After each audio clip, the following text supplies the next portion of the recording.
ओम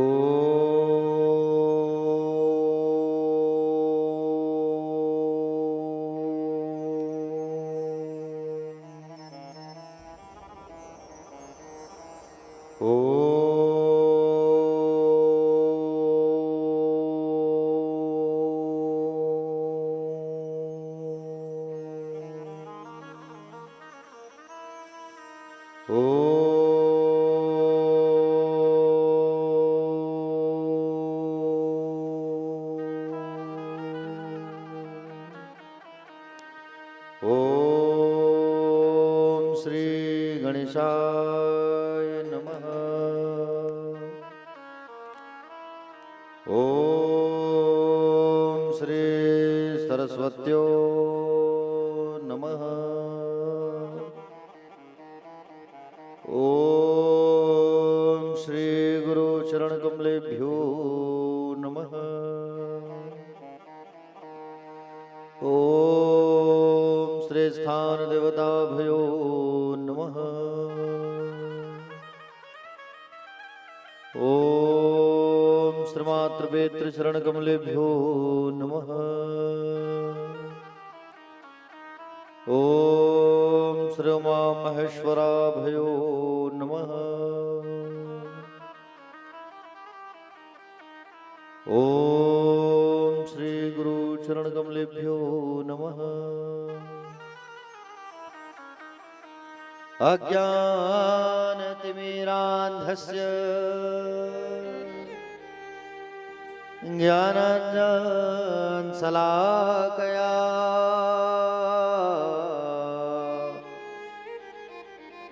चक्षुन्मीलितं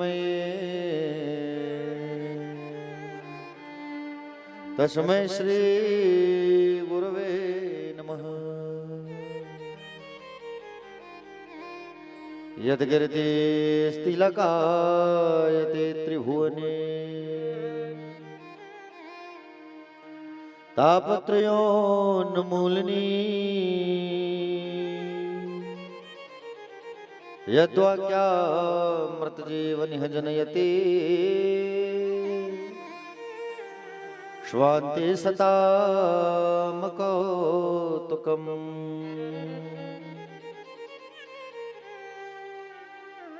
नारायणं नमस्कृत्यं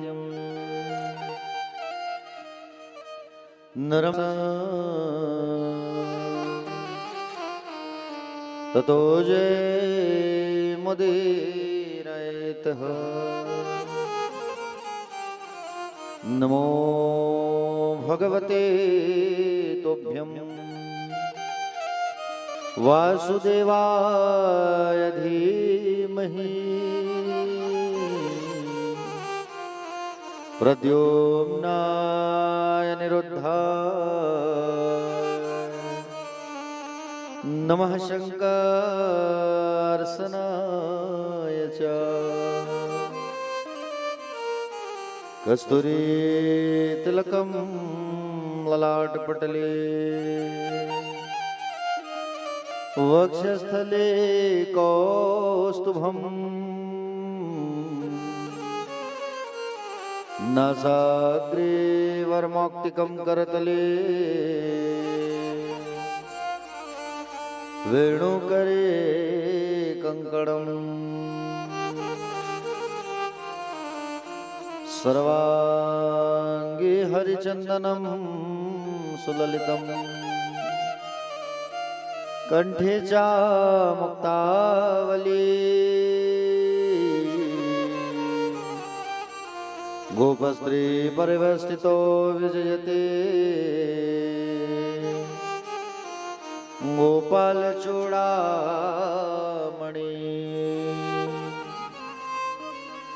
नीलांबुज श्यामल कोमलांगम सीता समारोपितवाम भागम पाणो महासायक चारुचापम नमामि रामं रघुवंशनाथम। देवे प्रपन्नार्ति हरे प्रसीद प्रसीद मातर्जगतोऽखिलस्य प्रसीद विश्वेश्वरि पाहि विश्वम् त्वमेश्वरि देवी चराचरस्य मनोजवं मारुततुल्यवेगं जितेन्द्रियं बुद्धिमतां वरिष्ठं वातात्मजं वानरयूथमुख्यं श्रीरामदूतं शरणं प्रपद्ये। या कुन्देन्दुतुषारहारधवला या शुभ्रवस्त्रावृता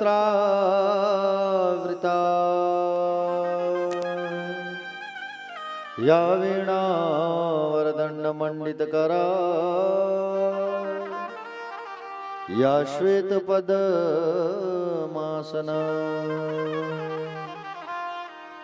या ब्रह्माच्युतशङ्करप्रभृतिवी देवै सदा वन्दिता सा मा पातु सरस्वती भगवती निःशेषजाड्याम्पः।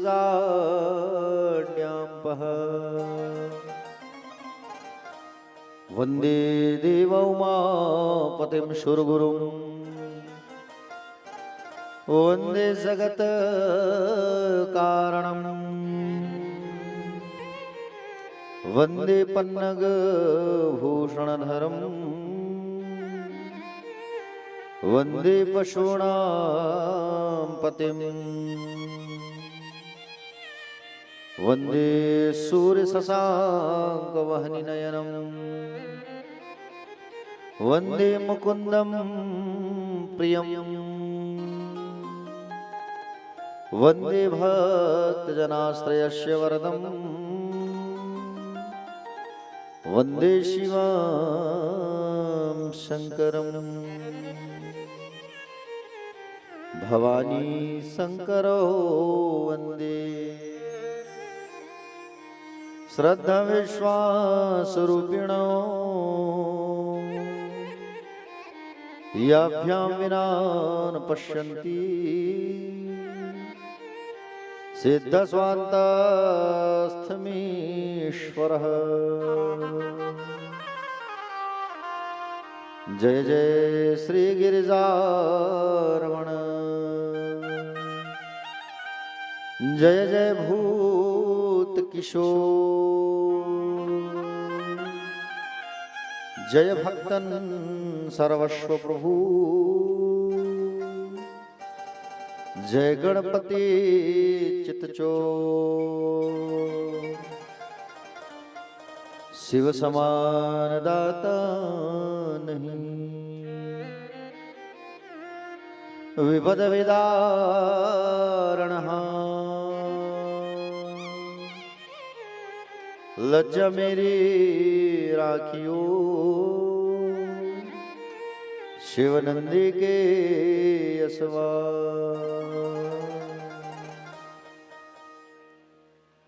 बोले श्री शिव महापुराण की जय। आइए सभी मिलकर के सबसे पहले रुद्राष्टकम का पाठ करते हैं। भगवान की बड़ी प्यारी स्तुति महादेव जी की, उस स्तुति करने के पश्चात फिर आगे अग्रसर होंगे, बढ़ेंगे हम सब जो है। नमामि समीशान निर्वाण रूपम विभुं व्यापकं ब्रह्म वेदस्वरूपं नमामि समीशान निर्वाण रूपं विभुं व्यापकं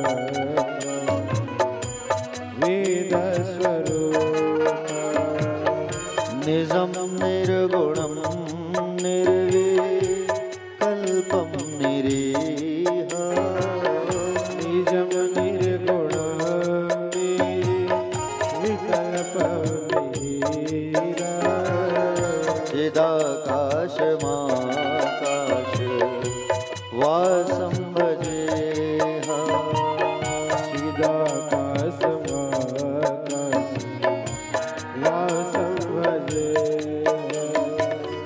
निराकार मोंकार मूलं तुरीया निराकार मोंकार मूलं तुरीया गिरा ज्ञान गोतीत निशं गिरीशा गिरा ज्ञान गोतीता निशं गिरीशा करालं महाकाल कालं कृपालं करालं महाकाल कालं कृपालं गुणागार संसार पारं नतोऽहम् गुणागार संसार पारं नतोऽहम्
तुषाराद्रिसङ्काश गौरम्भ मेरा तुषाराद्रिसङ्काश गौरम्भ मेरा मनोभूत कोटि प्रभाषी शरीरा मनोभूत कोटि प्रभाषी शरीरा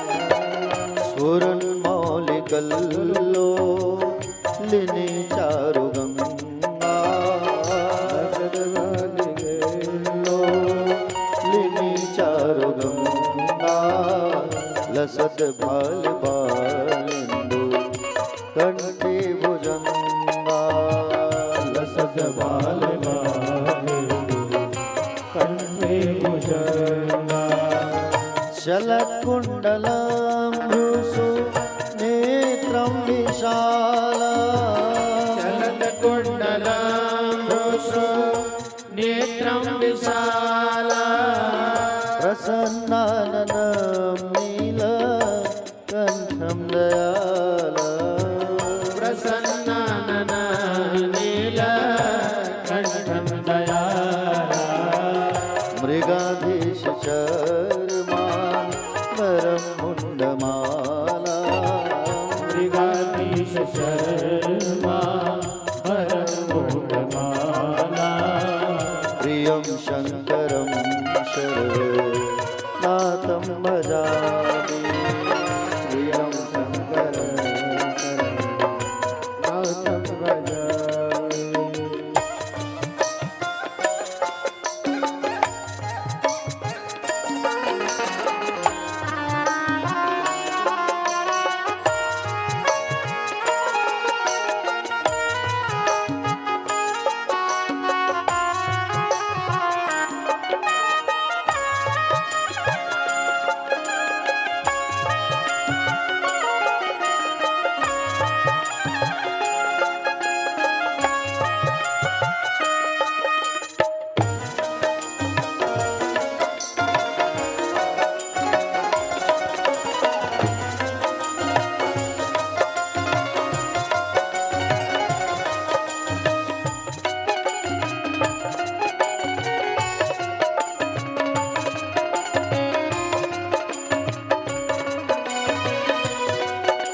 प्रचण्डं प्रकृष्टं प्रगल्भं परेशा प्रचण्डं प्रकृष्टं प्रकल्पं परेशा अखण्डं अजं भानु कोटि प्रकाश अखण्डं अजं भानु कोटि प्रकाश दयाशूल निर्मूलनं शूलपाणि दयाशूल निर्मूलनं शूलपाणि भजेऽहं भवानी पतिं भावगम्या भजेऽहं भवानी पतिभावगम्या कलातीत कल्याण कल्पान्तकारी कलातीत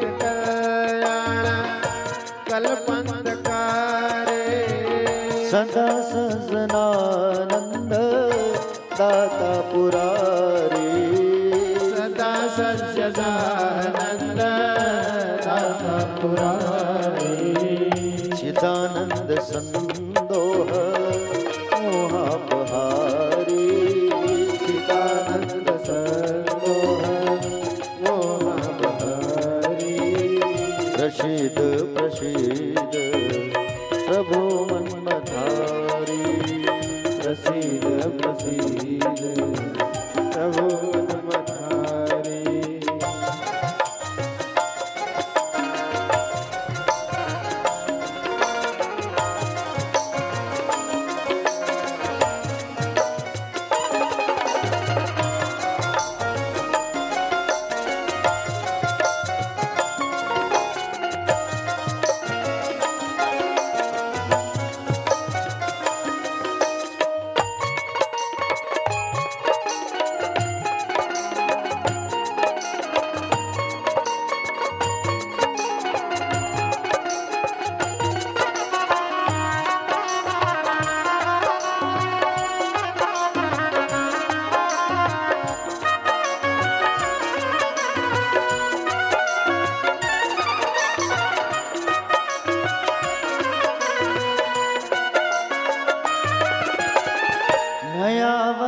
नयावधुमानाथ पादारविंदा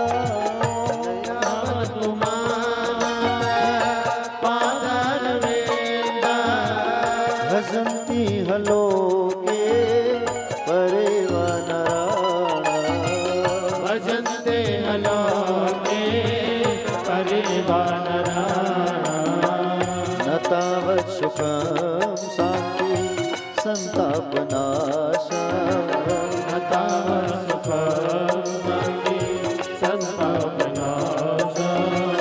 प्रसीद प्रभो सर्वभूतादिवास प्रसीद प्रभो सर्वभूतादिवास न जानामि योगं जपं नैव पूजा न जानामि योगं जपं नैव पूजा न तोऽहं सदा सर्वदा शम्भुतोऽभ्याम् न तोऽहं सदा सर्वदा शम्भुतोऽभ्याम् जरासन्मधुभोगतातप्यमाना जराजन्मधुभोगतातप्यमाना प्रभो पाह्यापन्न नमामि शम्भो प्रभो पाह्यापन्न नमामि शमीशान निर्वाणरूपा नमामि शमीशान निर्वाणरूपा विभुं व्यापकं ब्रह्म वेदस्वरूपा विभुं व्यापकं ब्रह्म वेदस्वरूपा विभुं व्यापकं ब्रह्म वेदस्वरूपा विभुं व्यापकं ब्रह्म वेदस्वरूपा रुद्राष्टकमिदं प्रोक्तं विप्रेण हरतोषे ये पठन्ति नरा भगत्या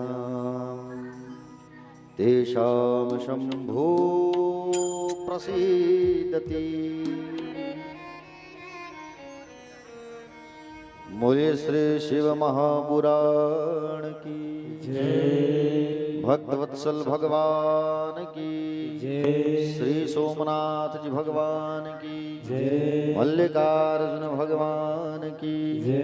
भीमा शंकरनाथ की जय। पशुपतिनाथ भगवान की जय। ओंकारेश्वर भगवान की जय। त्र्यंबकेश्वर भगवान की जय। भूष्मेश्वर महादेव भगवान की जय। महाकाल जी महाराज की जय। नागेश्वर भगवान की जय। चंपेश्वर भगवान की जय। रामेश्वर भगवान की जय। केदारनाथ जी महाराज की जय। बाबा वैद्यनाथ जी महाराज की जय। कुलेश्वर महादेव भगवान की जय। श्री राजीवलोचन भगवान की जय। श्री सीताराम जी भगवान की जय। वीर हनुमंत लला की जय। पूज्य अपने अपने माता पिता की जय। पूज्य अपने अपने श्री गुरुदेव भगवान की जय। श्री बाके बिहारी लाल की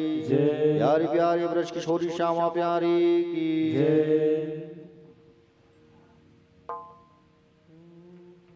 कथा पंडाल में विराजमान सभी भक्तजन, आदरणीय जन, सम्माननीय जन, करुणामयी, ममतामयी, वात्सल्यमयी, दयामयी, कृपामयी माताएं, शक्ति भक्ति स्वरूपा प्यारी प्यारी माताएं, दूर दूर से पधारे हुए सभी भक्तजन, भक्त अनुरागी, अध्यात्म प्रेमी, रसिक जन, शोधा समाज, शिव स्वरूप पिता तुल्य गणमान्य जन और युवा भाई बहन, हल्ला करने वाले छोटे छोटे भाई बहन, आप सभी का व्यास मंच से हार्दिक वंदन है, स्वागत है, अभिनंदन है। आप सबको सादर सीताराम, सादर प्रणाम, जय श्री कृष्ण, जय श्री राधे। आइए सभी भक्त मिलकर के हम सब जो है एक बार पंचाक्षर मंत्र ओम नमः शिवाय का हम सब जो है जाप करते हैं। आइए तदुपरांत उसके पश्चात फिर कथा पर आगे प्रवेश हम सब करेंगे। आइए सबसे पहले मिलकर के भगवान के उस पंचाक्षर मंत्र का हम सब जो है जाप करते हैं। बोलिए महाकाल जी महाराज की जय। श्री शिव महापुराण की जय।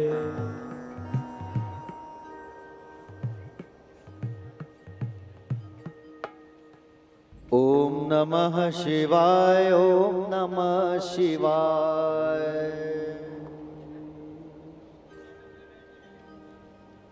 ओम नमः शिवाय, ओम नमः शिवाय, ओम नमः शिवाय। ओम नमः शिवाय। ओम नमः शिवाय, ओम नमः शिवाय, ओम नमः शिवाय।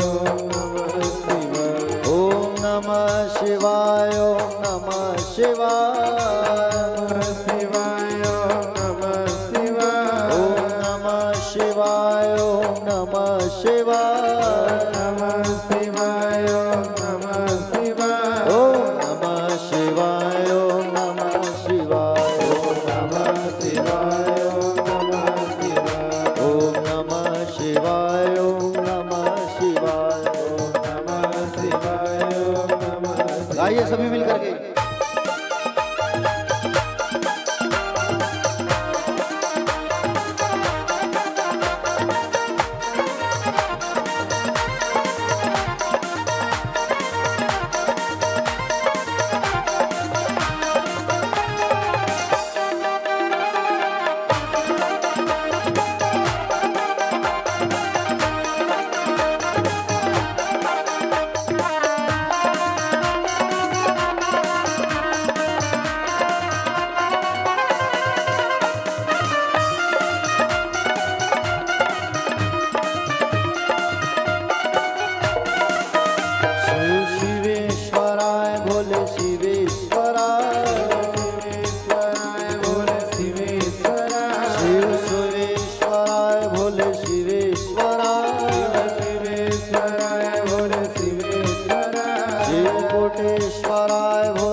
गंगाधरा गंगाधराय बोले गंगाधरा शिव गंगाधराय बाबा गंगाधरा शिव गंगाधराय बाबा गंगाधरा ओम नमः शिवाय ओम नमः शिवाय ओम नमः शिवाय ओम नमः शिवाय ओम नमः शिवाय ओम नमः शिवाय ओम नमः शिवाय ओम नमः आइए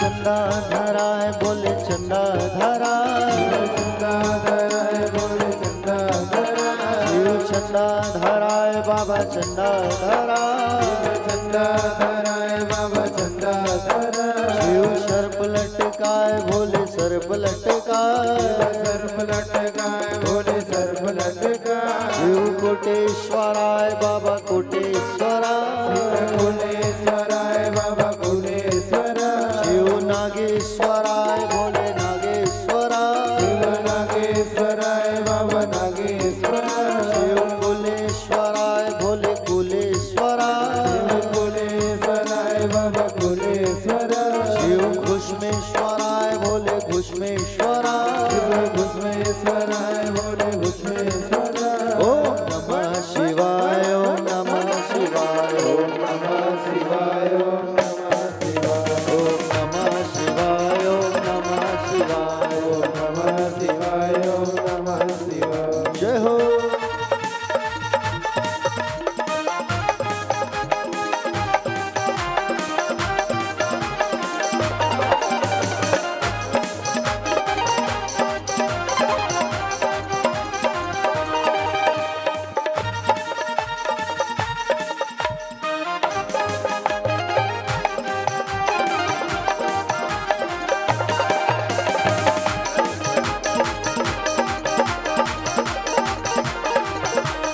जय हो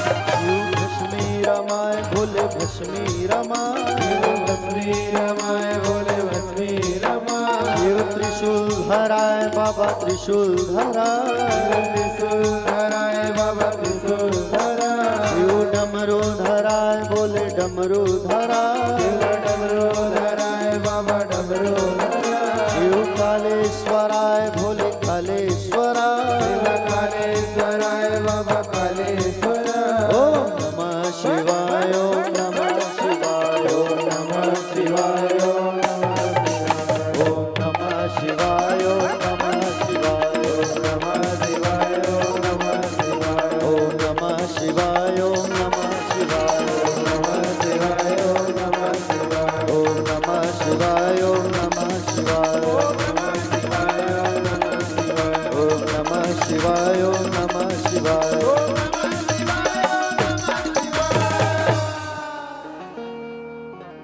ओम नमः शिवाय ओम नमः शिवाय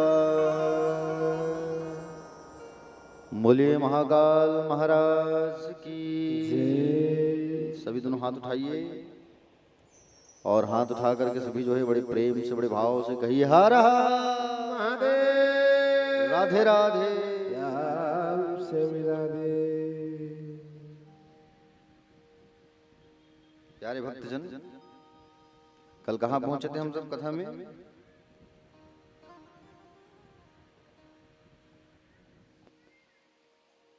बोलिए।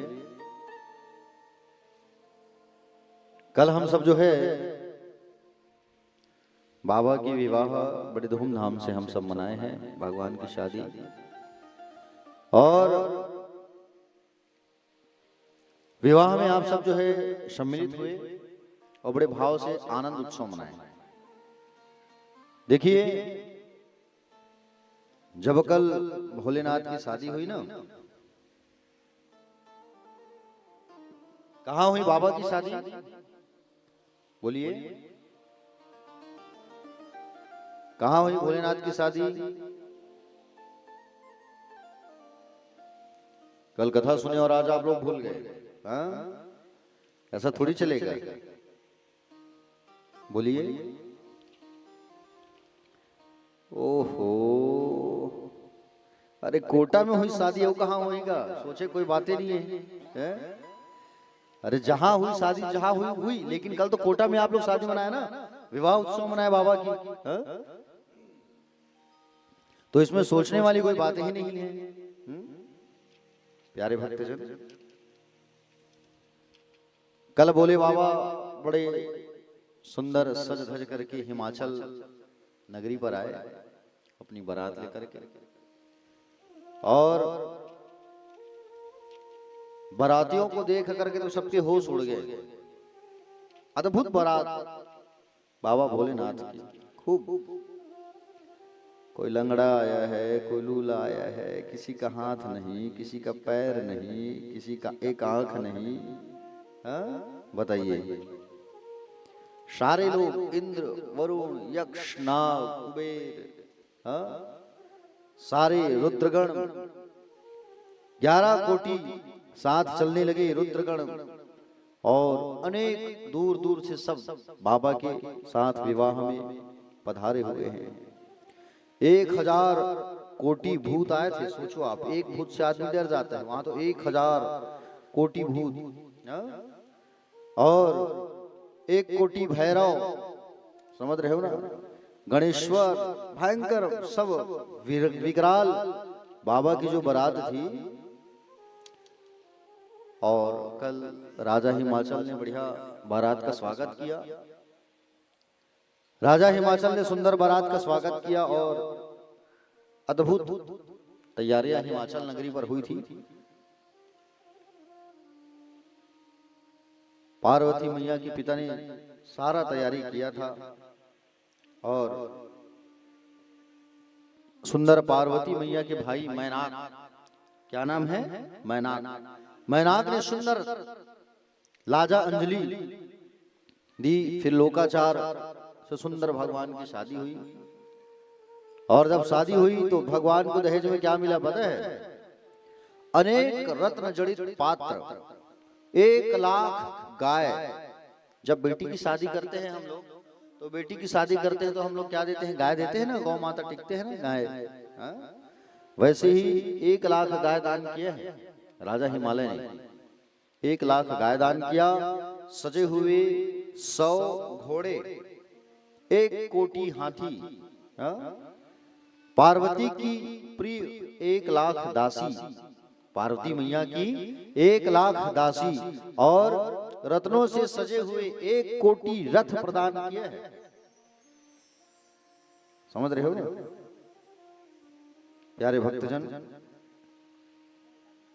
भगवान भोलेनाथ जो है सुंदर सजे हुए हैं। पहले तो बाबा का जो स्वरूप था उसको देख करके पार्वती की मैया जो है ना, उनको चक्कर आ गया था। समझ रहे हो? चक्कर आ गया। बोले मेरा दामाद कैसा है? बोले ऐसे ऐसे दामाद से मैं अपनी बेटी की शादी ना करूं। नारद जी से लड़ाई करने लगी। बोले नारद जी, मैंने क्या बिगाड़ा था आपका जो आपने मेरी बेटी के लिए ऐसा दामाद आपने दिलवाया?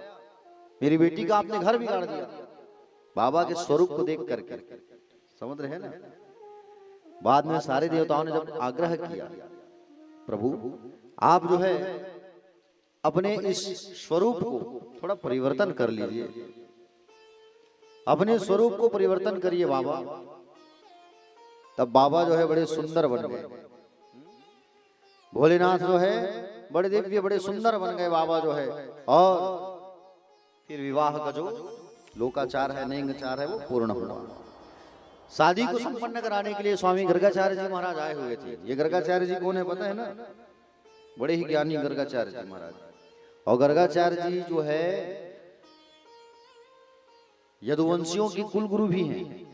भगवान श्री कृष्ण का नामकरण संस्कार भी इन्होंने ही किया है, गर्गाचार्य जी ने। समझ रहे हैं ना आप? गर्गाचार्य जी जो है बड़े ही ज्ञानी, और गर्गाचार्य जी महाराज आकर के सुंदर विवाह को संपन्न कराए हैं भोलेनाथ की।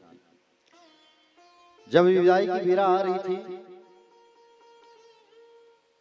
तो जब विदाई की बेला आ रही थी ना, उस समय राजा हिमाचल की आंखों से खूब आंसू बह रहा था।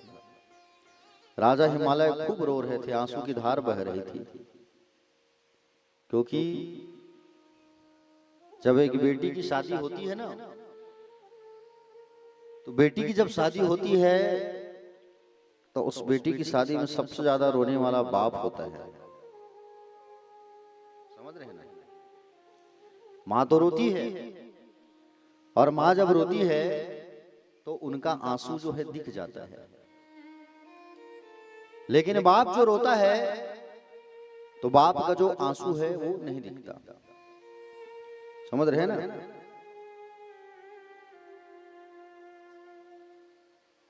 बाप का आंसू दिखता नहीं है प्यारे, माँ का आंसू तो दिख जाता है। लेकिन सबसे ज्यादा जब एक बेटी की शादी होती है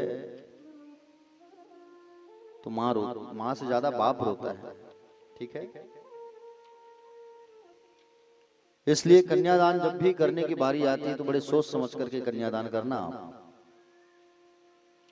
लोग कहेंगे आपको कि बोले बेटी बड़ी हो गई है आपकी शादी कर दो, बेटी बड़ी हो गई है शादी कर दो। प्यारे, लोगों को क्या है, लोग तो कह देते हैं, लेकिन जब दामाद अच्छा मिल जाता है तब तो ठीक है, और ना मिले तब भुगतना उस बेटी को पड़ता है। समझ रहे हैं ना? इसलिए लोग कुछ भी कहे, लोगों की बातों पर आपको नहीं आना है। आप अपने दिमाग से काम ले। तो जब कल माँ की विदाई हो रही थी, विदाई की बेला थी, तो उनके पिताजी खूब रो रहे थे। हिमाचल जो है साक्षात जगदम्बा जो है उनके यहाँ कन्या बन करके आई है, और कन्या बन करके आई है साक्षात जगदम्बा जो है, खूब आंसू की धार बह रही थी। प्यारे, एक बेटी की जब विवाह होती है तो बाप जो है सबसे ज्यादा छुप करके रोता है, याद रखना। उनका आंसू दिखता नहीं है। माँ के लिए तो बहुत कुछ लिखा गया है, बोला गया है, पढ़ा गया है। बाप के लिए बहुत कम बोलते हैं लोग जो है। समझ रहे हो ना? घर में एक पिता जो होता है वो हमारे घर का मुखिया होता है। पिता जो होता है घर का शान होता है। पिता रोटी है, कपड़ा है, मकान है।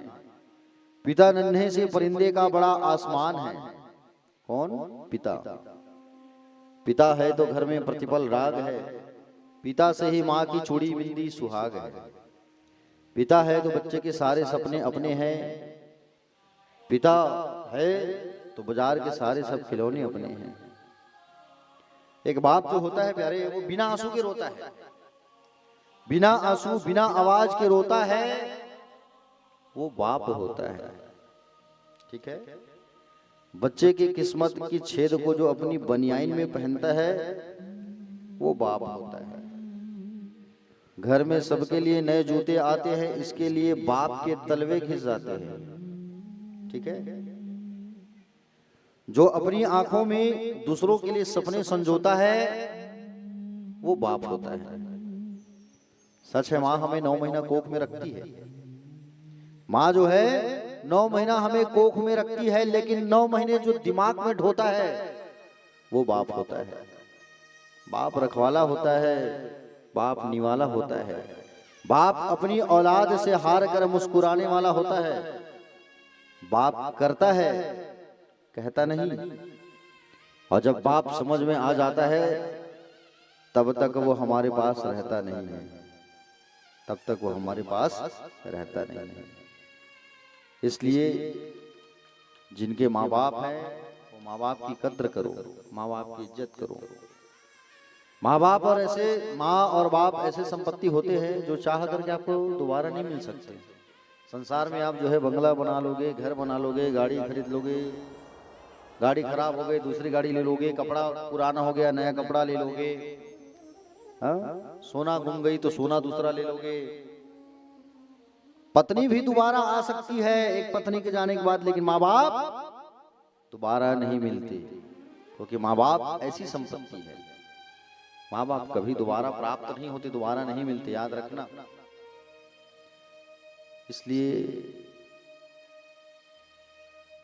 माँ और बाप है तो उनकी पूजा करो, उनकी सेवा करो, उनकी वंदना करो। पूछो उनसे जिनके माँ बाप नहीं होते, उनसे पूछो जिनके माँ बाप नहीं होते, जो बचपन से माँ बाप के प्रेम के लिए तरसते हैं।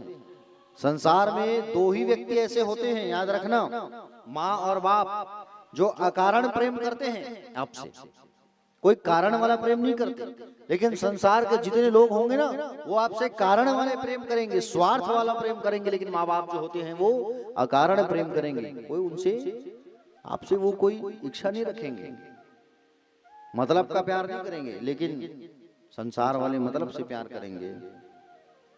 अगर तुम्हारे पास पैसा है तो संसार वाले तुमसे प्रेम करेंगे, तुम्हारे पास पैसा नहीं है तो तुमको पूछेंगे नहीं कि तुम खा रहे हो कि क्या कर रहे हो, ठीक है।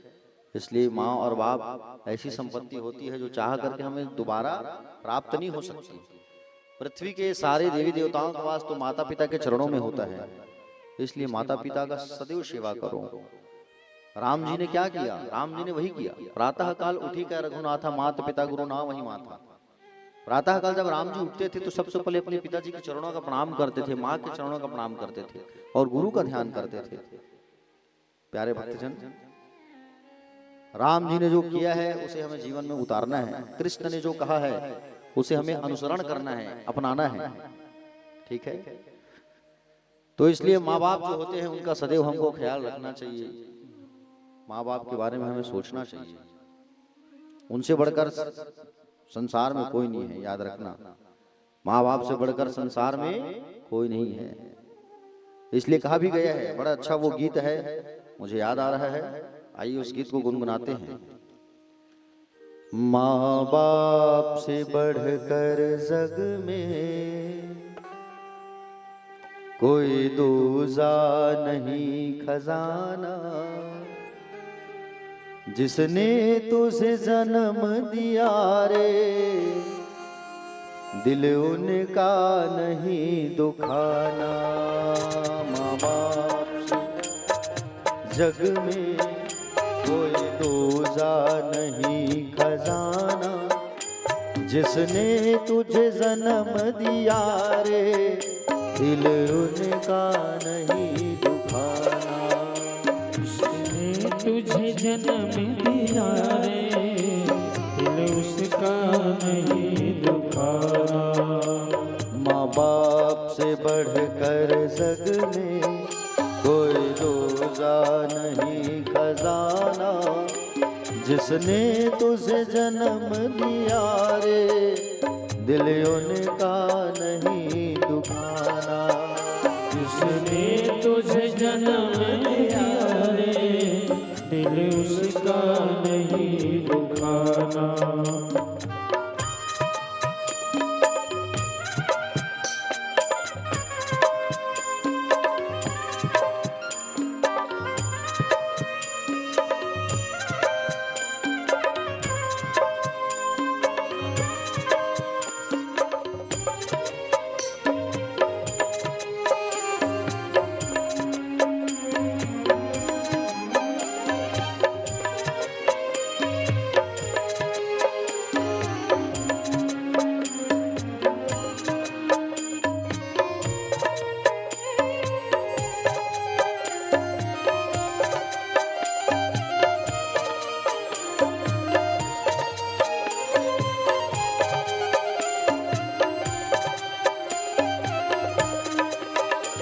पहले तो माँ ने तुझको 9 महीने पेट में ढोया, सीने का खून पी पिलाया, तो जब जब बंदे रोया।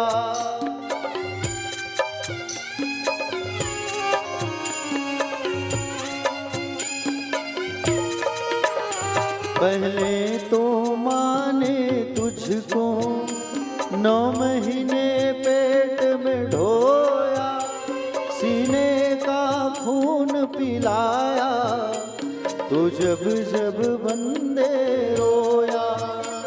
बड़ा कर्ज है तुझ पर माँ का, तेरा काम है कर्ज चुकाना।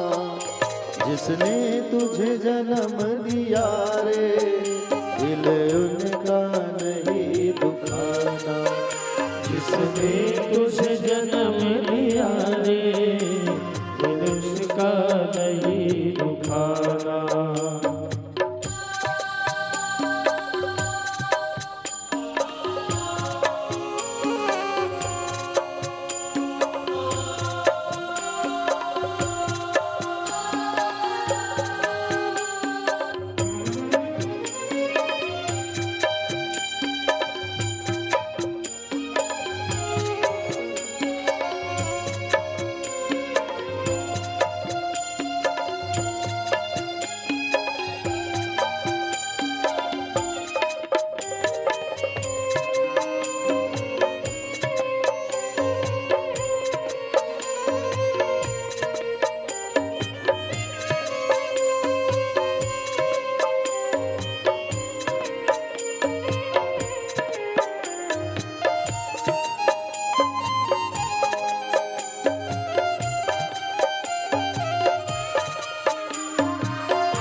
दिन रात तुझे तेरी माँ ने बाहों में और सुलाया, खुद गीले में माँ सोई, सूखे में तुझे सुलाया।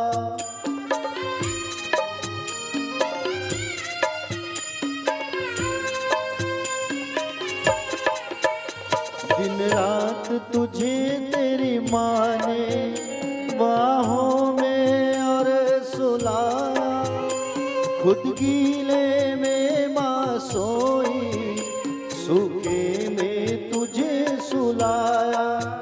तू कोई भी दुख देकर ना माँ को कभी रुलाना। जिसने तुझे जन्म दिया रे, दिल उनका नहीं दुखाना। जिसने तुझे जन्म दिया रे, दिल उनका नहीं दुखाना।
माँ बाप की शरण से बढ़कर कोई स्वर्ग नहीं है दूजा।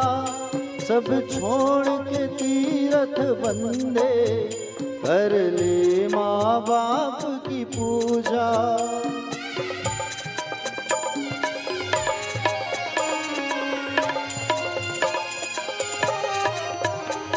माँ बाप की शरण से बढ़कर कोई स्वर्ग नहीं है दूजा। सब छोड़ के तीरथ बंदे कर ले माँ बाप की पूजा। इस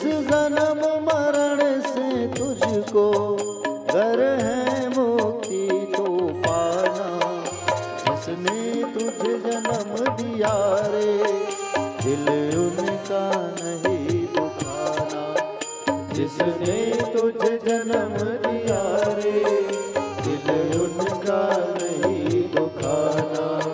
माँ बाप से बढ़कर जग में कोई दूजा नहीं खजाना।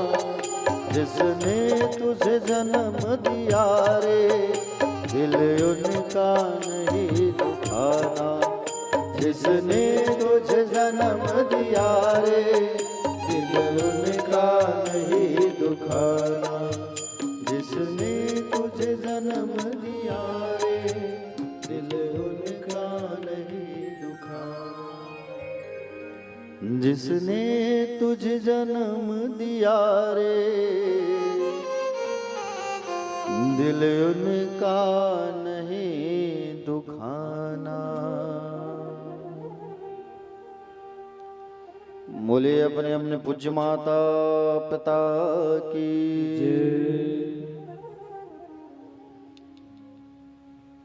प्यारे भक्तजन, एक माँ जो होती है और एक पिता जो होते हैं, सदैव अपने बच्चे का, पुत्र का, पुत्री का हित ही चाहते हैं। वो अहित कभी नहीं चाहेंगे, याद रखना। हमेशा हमारे बच्चे का अच्छा ही हो, यही सोचते हैं। देखो आज देखने को मिलता है, अभी कुंभ का मेला चला, सब कुंभ नहाने गए। कुंभ नहाने गए और घर में जो माता पिता है उनकी पूजा नहीं, उनका पूछ परख नहीं, और गए हैं कुंभ नहाने के लिए। घर में जो कुंभ है उनका कोई स्मरण नहीं, उनका कोई ध्यान नहीं। प्यारे भक्तजन, आज देखने को मिलता है कि अधिकांश हम अपने माता पिता को वृद्धाश्रम भेज देते हैं। ये सबसे बड़ी विडंबना है। आज हम अपने माँ बाप के लिए एक 10 बाई 10 का कमरा नहीं बना सकते, ये सबसे बड़ी विडंबना है। सोचो आप, आज हम अपने माता पिता को वृद्धाश्रम भेज देते हैं ताकि वहां रहे। माँ बाप जीवन भर तुम्हारे लिए अपना खून पसीना बहा करके तुमको बड़े किए, तुमको लायक बनाए, और आज जब समय आया तब तुम उसके लिए एक कमरा नहीं बना सक रहे हो, सेवा नहीं कर रहे हो। कैसी विडंबना है ये संसार में। प्यारे भक्तजन, आज हिमाचल राजा जो है खूब रो रहे हैं। जब माँ पार्वती की विदाई हो रही है, पार्वती की सुंदर विवाह हुई, खूब आंसू बहा रहे हैं, खूब रो रहे हैं। प्यारे भक्तजन, जीवन में 3 तरीके का जो दान होता है उसे बिल्कुल सोच समझ करके करना। पहला जो दान होता है वो है लक्ष्मी का दान। कौन सा दान? लक्ष्मी मतलब पैसे का दान। पैसे का दान ऐसे जगह करना जहां तुम्हारे पैसे का सदुपयोग हो सके। ठीक है, पैसा को तुमने दान कर दिया ऐसी जगह जहां तुम्हारे पैसे से मदिरा पिया जा रहा है, जहां तुम्हारे पैसे से नशा किया जा रहा है, ऐसी जगह तुम जब पैसे का दान करोगे तो लक्ष्मी जो है रोती है कि मुझे कहां दान कर दिया गया है। ट्रेन में अक्सर देखना, ट्रेन की यात्रा करते हो कि नहीं आप लोग? ट्रेन में आपके पास मांगने वाला आएगा या कपड़ा एक लेके आएगा, आपके सीट के नीचे वो झाड़ू लगाएगा, साफ करेगा। जवान व्यक्ति आपसे पैसा मांगेगा, आप उसे पैसा निकाल के दोगे, वो क्या करेगा? अगले स्टेशन में उतर करके वो क्या करेगा? उसका नशीला पदार्थ लेकर के नशा करेगा वो। तो अगर हम ऐसे जगह कहीं पैसे का दान करेंगे तो वो लक्ष्मी रोती है कि मुझे कहां दान कर दिया गया है। दूसरा दान होता है गौ माता का। गौ माता का दान ऐसे जगह करना जहां गौ माता को पर्याप्त मात्रा में चारा मिल सके। गौ को तुमने दान कर दिया है ऐसे जगह जहां पर गौ माता को चारा नसीब नहीं हो रहा है, तो गौ माता भी रोती है, श्राप देती है। तीसरा जो दान होता है वो तीसरा दान है कन्यादान। कौन सा दान? कन्यादान। कन्यादान भी बड़े सोच समझ करके करना। एक कन्या जब घर में रहती है तो घर में लक्ष्मी का आगमन होता है, समझ रहे हो ना। कन्या जब आपके घर से चली जाती है तो लक्ष्मी उनके साथ चली जाती है, ठीक है। कन्या का दान हमें बड़े सोच समझ करके करना चाहिए, पूछ परख कर करके। कहीं आदमी मिल गया, दामाद मिल गया शराबी जुआड़ी, अगर वो कन्या जो है ससुराल में गई और ससुराल में जाने के बाद कहीं कन्या के आंख में आंसू आया, तो कन्या के आंख में अगर आंसू गिरता है तो उसका पूर्ण फल जो है माँ बाप को भोगना पड़ता है। इसलिए कन्या का दान बड़े सोच समझ करके करना। कन्या को तुमने दान कर दिया, कन्या ससुराल में जाकर के रो रही है, सास ससुर अच्छा नहीं मिला, पति भी उनके लायक नहीं मिला, वहां उस कन्या को कष्ट मिल रहा है, कन्या रो रही है, रोते रोते अपने घर वालों को याद करती है। सबसे पहले अपने पिता को याद करती है, पिताजी आप मुझे भूल गए। जब तक बेटी घर में रहती है ना तो बाप का फिक्र करने वाली होती है। वो बाप जब ड्यूटी से आ जाते हैं तो बाप को पानी ला के देती है, बाप जब परेशान है तो बाप का सेवा करना चालू कर देती है। और जब घर में बेटी नहीं होती तो बाप का भी एक सेवा करने वाला कोई नहीं होता। बेटी जब ससुराल जाती है और अगर उसे पति अच्छा मिल गया तब तो ठीक, और अगर पति नहीं मिला वो वहां जाकर के रो रही है। अगर समझदार बेटी होगी वो लौट करके मायके नहीं आएगी, वो ससुराल में ही रहेगी, कितना भी तकलीफ उसे मिले, समझ रहे हो ना। क्योंकि बेटियों का जो घर होता है वो कोई नहीं होता, न यहाँ न वहां। माँ बाप केवल जन्म देने का काम करते हैं, पूरा कार्य उनका ससुराल में होता है, जीवन ससुराल में बीतता है, याद रखना। जब एक बेटी को कष्ट मिलता है तो उस बेटी के पास कोई चारा नहीं रहता, वापस लौट करके मायके कितने बार जाए। अच्छी बेटी होगी तो माँ बाप के बारे में वो सोचेगी कि मैं वहां जाऊंगी तो मेरे पिता को कष्ट होगा, माँ को चिंता होगा, बाप को चिंता होगा। समझ रहे हो ना। जाए तो जाए कैसे, भाभी अच्छी मिल गई तब तो ठीक, अगर भाभी अच्छी नहीं मिली तो बेचारी करे तो करे क्या। उस स्थिति में केवल उनके पास केवल एक ही उपाय रहता है कि वो जो है सुसाइड कर लेती है, वो बेटी जो है जहर पी लेती है, फांसी लगा लेती है। समझ रहे हो ना। बेटी को जब तकलीफ मिलता है ससुराल में तो बेटी जो है सबसे पहले अपने बाप को याद करती है। बाप से कहती है बेटी जो है, क्या कहती है, ससुराल से याद करते करते रोते रोते बेटी जो है अपने पिता को याद करते करते रोते रोते कहती है, सच बात पूछती हूँ बताओ न बाबूजी, क्या याद मेरी आती नहीं। सच बात पूछती हूँ बताओ न पापा जी, छुपाओ न पापा जी, क्या याद मेरी आती नहीं। बेटी कहती है रोते रोते, पैदा हुई घर में मेरे मातम सा छाया था,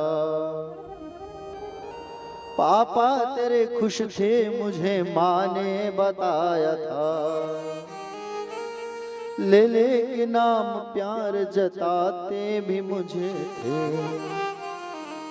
आते थे कहीं से तो बुलाते भी मुझे थे, मैं हूं नहीं तो किसको बुलाते हो बाबूजी, क्या याद मेरी आती नहीं। हर जिद मेरी पूरी हुई हर बात मानते, बेटी थी मगर बेटों से ज्यादा थे जानते, घर में कभी होली कभी दीपावली आई, सैंडल भी मेरी आई मेरी फ्रॉक भी आई, अपने लिए भी बंडी ना लेते थे बाबूजी, क्या कमाते थे बाबूजी, क्या याद मेरी आती नहीं। सारी उम्र खर्चे में कमाई में लगा दी, दादी बीमार थी तो दवाई में लगा दी, पढ़ने लगे हम सब तो पढ़ाई में लगा दी, बाकी बचा वो मेरे सगाई में लगा दी। अब किसके लिए इतना कमाते हो बाबूजी, बचाते हो बाबूजी, क्या याद मेरी आती नहीं। कहते थे मेरा मन कहीं एक पल न लगेगा, बिटिया विदा हुई तो घर घर न लगेगा, कपड़े कभी गहने कभी सामान संजोते, तैयारियां भी करते थे छुप छुप के थे रोते, कर कर के याद अब तो ना रोते हो पापा जी, कर कर के याद अब तो न रोते हो बाबूजी, क्या याद मेरी आती नहीं। अंतिम लाइन में बेटी कहती है रोते रोते, कैसी परंपरा है ये, कैसा विधान है, पापा बता न कौन सा मेरा जहान है, आधा यहाँ आधा वहाँ जीवन है अधूरा, पीहर मेरा पूरा है ना ससुराल है पूरा, क्या आपका भी प्यार अधूरा है बाबूजी, न पूरा है बाबूजी, क्या याद मेरी आती नहीं। सच बात पूछती हूँ बताओ न बाबूजी, छुपाओ न बाबूजी, क्या याद मेरी आती नहीं। एक बेटी जो है बाप को याद कर करके चिट्ठी लिखती है, फोन करती है, पिताजी कहते हैं उस बेटी से, क्या कहता है वो पिता वो बाप, तेरे लिए जो मैंने किया वो मेरा फर्ज था, बिटिया की शादी करना तो बाबुल पे कर्ज था, क्यों रख लिया है बोझ मन में क्यों उदास है, बिटिया का पापा होना तो किस्मत की बात है, तुम सब के लिए अब भी कमाता हूँ लाडली, हाँ मेरी भोली लाडली, हाँ याद तेरी आती बहुत है, हाँ याद तेरी आती बहुत है, उत्तर तेरी हर बात का देता हूँ लाडली, उत्तर तेरी हर बात का देता हूँ लाडली, हाँ मेरी भोली लाडली, हाँ याद तेरी आती बहुत है, हाँ याद तेरी आती बहुत है, हाँ याद तेरी आती बहुत है, हाँ याद तेरी आती बहुत है, हाँ याद तेरी आती बहुत है।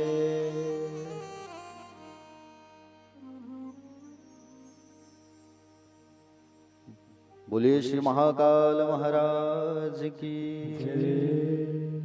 तो आज हिमाचल राजा जो है अपनी बेटी माँ पार्वती को विदाई कर रहे हैं प्यारे। अरे किस्मत वाले होते हैं जिनके घर में बेटियां होती है प्यारे, वो किस्मत वाले हैं जिनकी बेटी होती है, और किस्मत वाले वो माँ बाप हैं जिनके यहाँ बेटी जन्म लेती है। समझ रहे हो ना? एक बेटी जो होती है वो 9 बेटों के बराबर होती है, याद रखना। एक बेटी 9 बेटों के बराबर होती है। सोचो बाबा। हाँ? आज राजा हिमालय खूब रो रहे हैं माँ पार्वती को विदाई करते हुए, क्योंकि लाडली थी वो, पूरे हिमाचल नगर की लाडली थी, और आंखों से झर झर झर झर आंसू बह रहे हैं।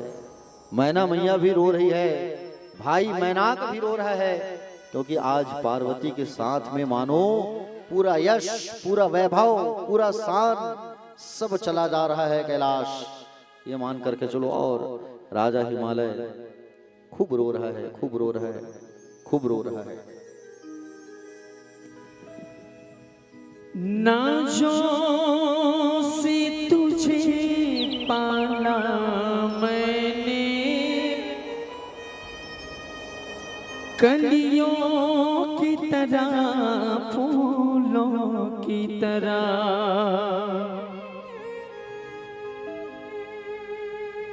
बचपन में झुलाया है तुझको, बाहों ने मेरे झूलों की तरह। ऐ बाग की ऐ नाजुक डाली, तुझे हर पल नई बहार मिले, बाबुल की दुआएं लेती जा, जा तुझको सुखी संसार मिले, बाबुल की दुआएं लेती जा, जा तुझको सुखी संसार मिले।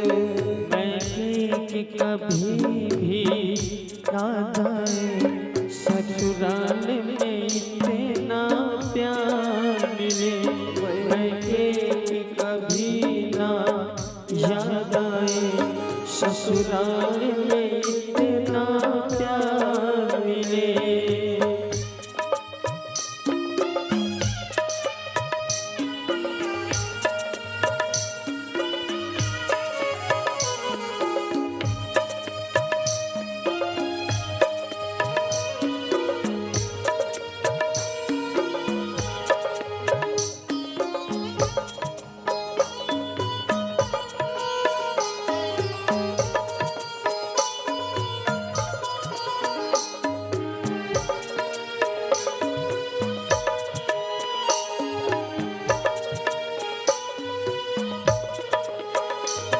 जिस घर से बंधे हैं भाग तेरे, उस घर में सदा तेरा राज रहे। होठों पे हंसी की धूप खिले, माथे पे खुशी का ताज रहे।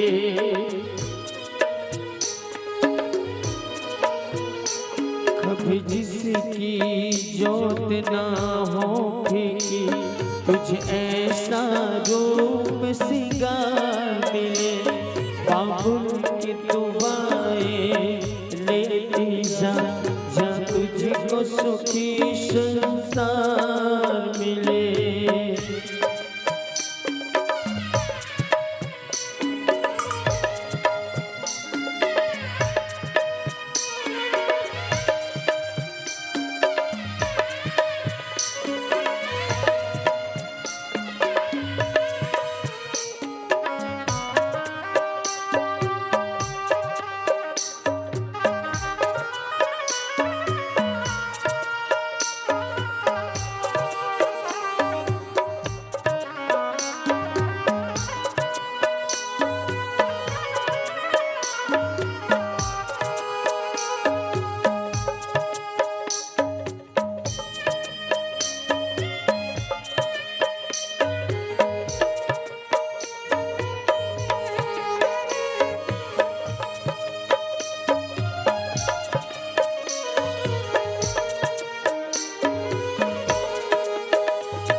की घड़ियां आराम की ठंडी छाव में, कांटा भी न चुभने पाए कभी मेरी लाडली तेरे पाव में।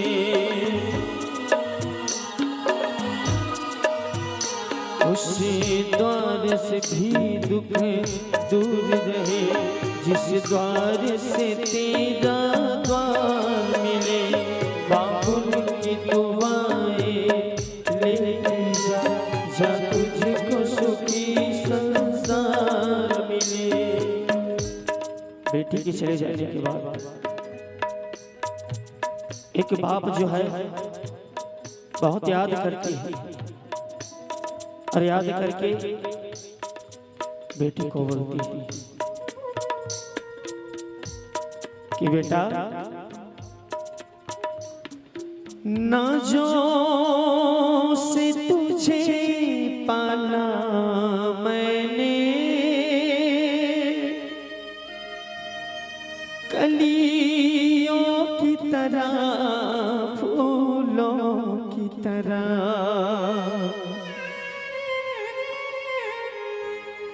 बचपन में झुलाया है तुझको,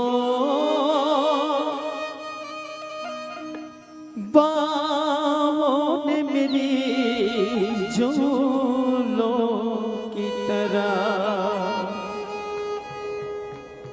ऐ बाग की ऐ नाजुक डाली, तुझे हर पल नई बहार मिले, बाबुल की दुआएं लेके जा, जा तुझको सुखी संसार मिले।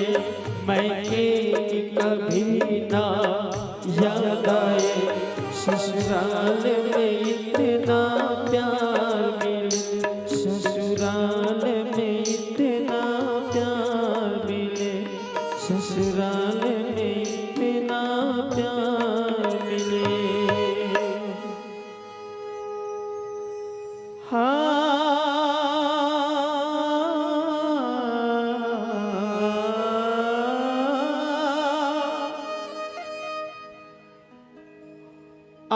आराम की ठंडी छाव में,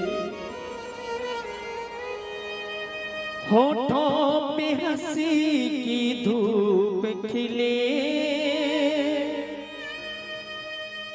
माथे पे खुशी का ताज रहे, कभी जिसकी जोत ना हो फीकी, तुझे ऐसा रूप सिंगार मिले। बोल महाकाल भगवान की जय।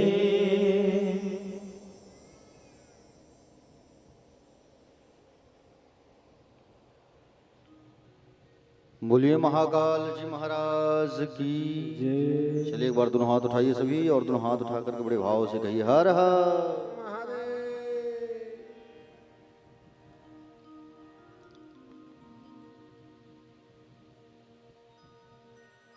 जितने ब्राह्मण वहां उपस्थित हैं विवाह कराने के लिए मां पार्वती का, तो जितने ब्राह्मण वहां उपस्थित उनकी पत्नियां भी आई हुई हैं वहां पर शादी को संपन्न कराने के लिए। और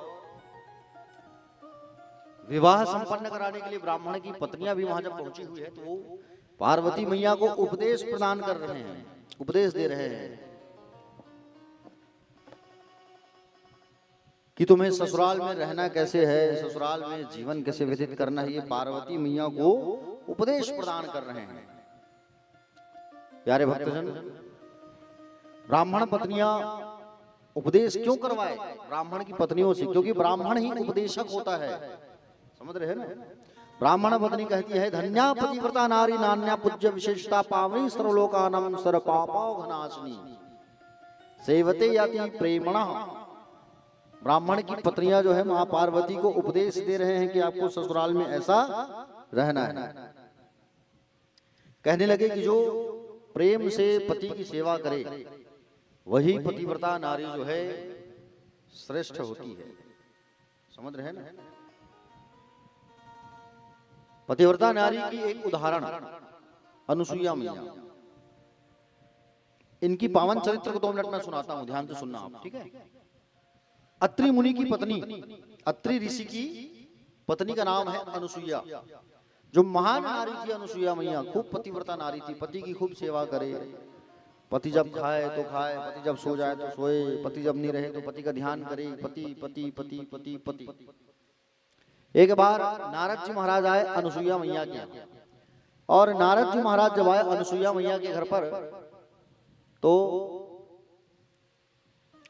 अनुसुईया मैया के पास बैठ करके सुंदर ज्ञान की बातें सीखे और लड्डू का प्रसाद मिला। लड्डू का जब प्रसाद मिला तो लड्डू खा करके नारद जी वहां से गए कहां? कैलाश पर्वत। और कैलाश पर्वत पर जब गए नारद जी जो है, पार्वती मैया जो है, पार्वती मैया कहने लगी, आओ नारद जी बैठिए बैठिए, लीजिए प्रसाद खाइए। तो इस पर कहने लगे, बोले मैया मैं अभी अनुसुईया मैया के यहाँ गया था और अनुसुईया मैया के यहाँ जो मैंने लड्डू खाया, जो प्रसाद खाया, अरे उस प्रसाद में बड़ा भाव था, बड़ा मिठास था, बड़ा गुण था उस प्रसादी में। बोले अच्छा? बोले हाँ। इतना कहा करके नारद जी वहां से चले गए। बैकुंठ आ गए, क्षीर सागर। बैकुंठ पर मां लक्ष्मी पैर दबा रही थी भगवान विष्णु की। इस पर नारद जी ने कहा कि बोले मैया आपके हाथों में वो भाव नहीं है। अरे जिस भाव से माँ सेवा करती है अनुसुईया, वैसा आप सेवा नहीं करते। अच्छा नारद, कौन है ये अनुसुईया? आप नहीं जानते? बोले नहीं। अरे ये महान नारी है, चित्रकूट धाम पर रहती है महान नारी अनुसुईया। बोले अच्छा। हाँ। तीनों लोगों पर जा करके अनुसुईया मैया का प्रशंसा किया इन्होंने, बड़ाई किया। किसी भी नारी के पास जब दूसरी नारी की प्रशंसा होती है तो माताओं को थोड़ा लगता है कि हमसे आगे है। होता है कि नहीं होता है? अब तीनों माताओं के पास जाकर के नारद जी ने अनुसुईया मैया का बिगुल बजा दिया।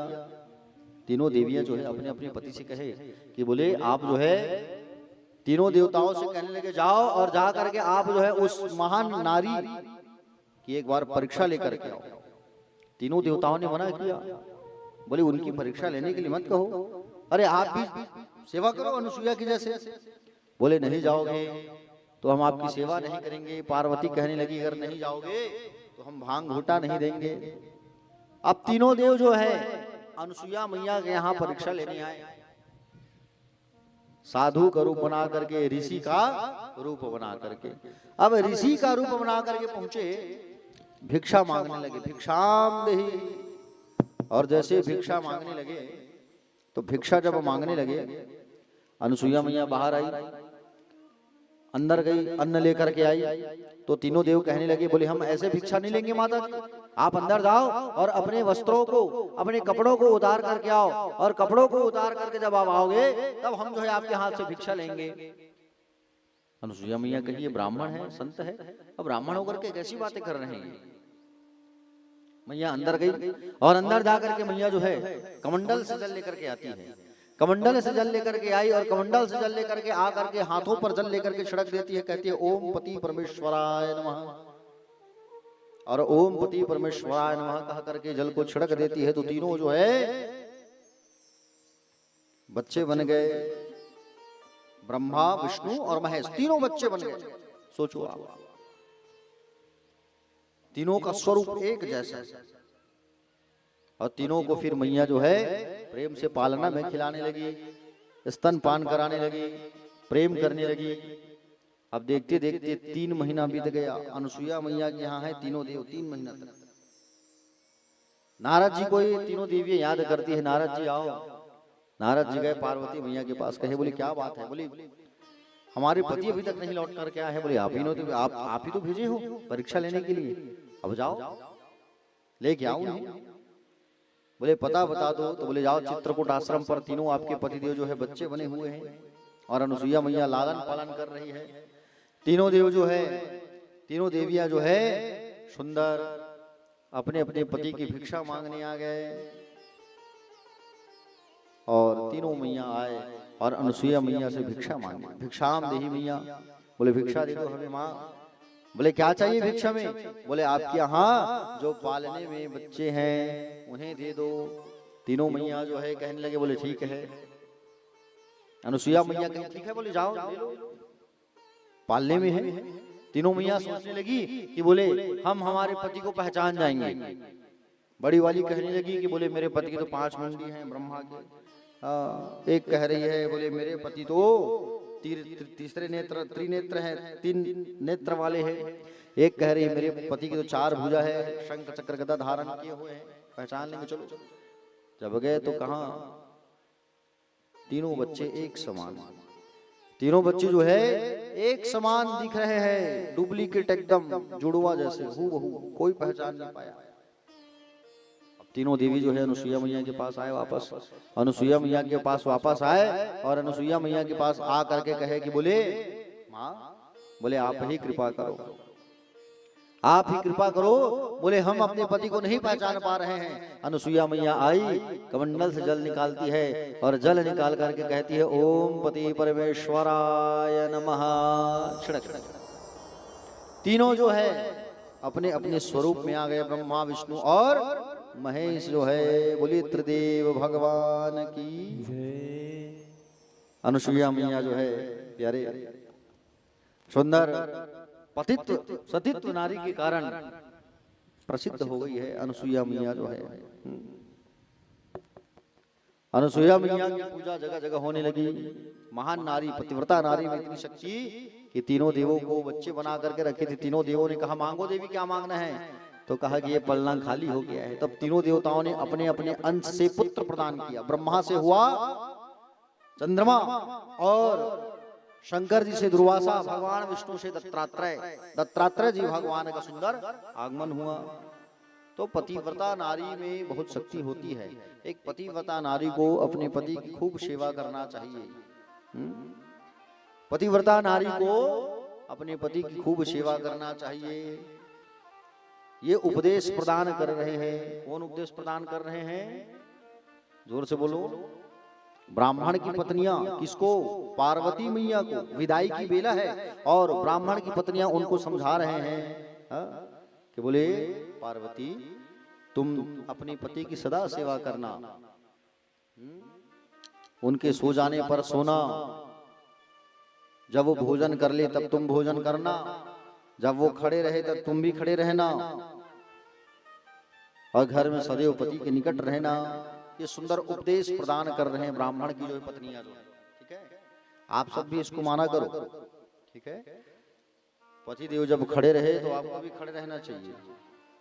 ठीक है, तब यहाँ तो फिर उल्टा ही है भैया, आदमी है खड़े है और यहाँ दाई मन है बैठी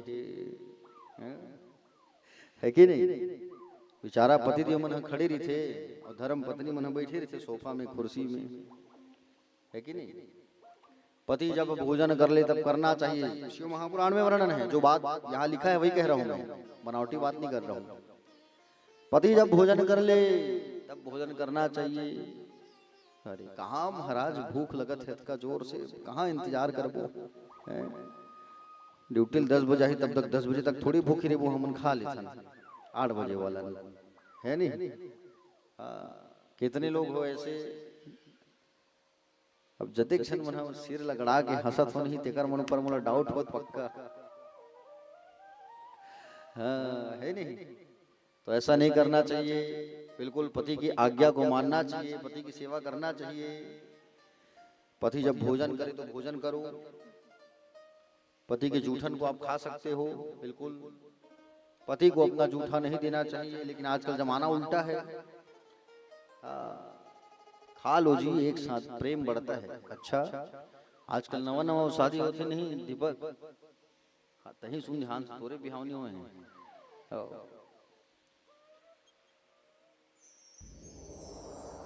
धीरज महाराज घरो हमारा मुस्कुरावत बेचारा वही लाइन में है, ओकरो शादी नहीं हो।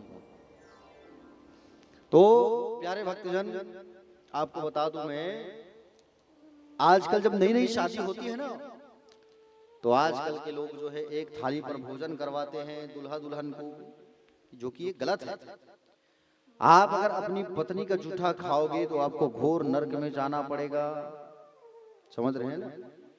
और आजकल तो वो जमाना भी कैसा है देखो ना, जब शादियां होती है तो रसगुल्ला लेते हैं, एक ठो रसगुल्ला उसी को दूल्हा खिला रहे है, उसी को दुल्हन खिला रही है सबके सामने। बताइए ये कितनी गलत बात है। इसमें हमको सुधार करना है, और जब सुधार नहीं करेंगे तो आगे हमारा जो समाज है वो बिगड़ते जाएगा। पति का तो वो जूठा हमको खाना चाहिए है, लेकिन पत्नियां जो है अपने पति को जूठा जो खिलाते हैं उनको नर्क में जगह मिलता है, इसलिए पत्नी के जूठा को नहीं खाना चाहिए।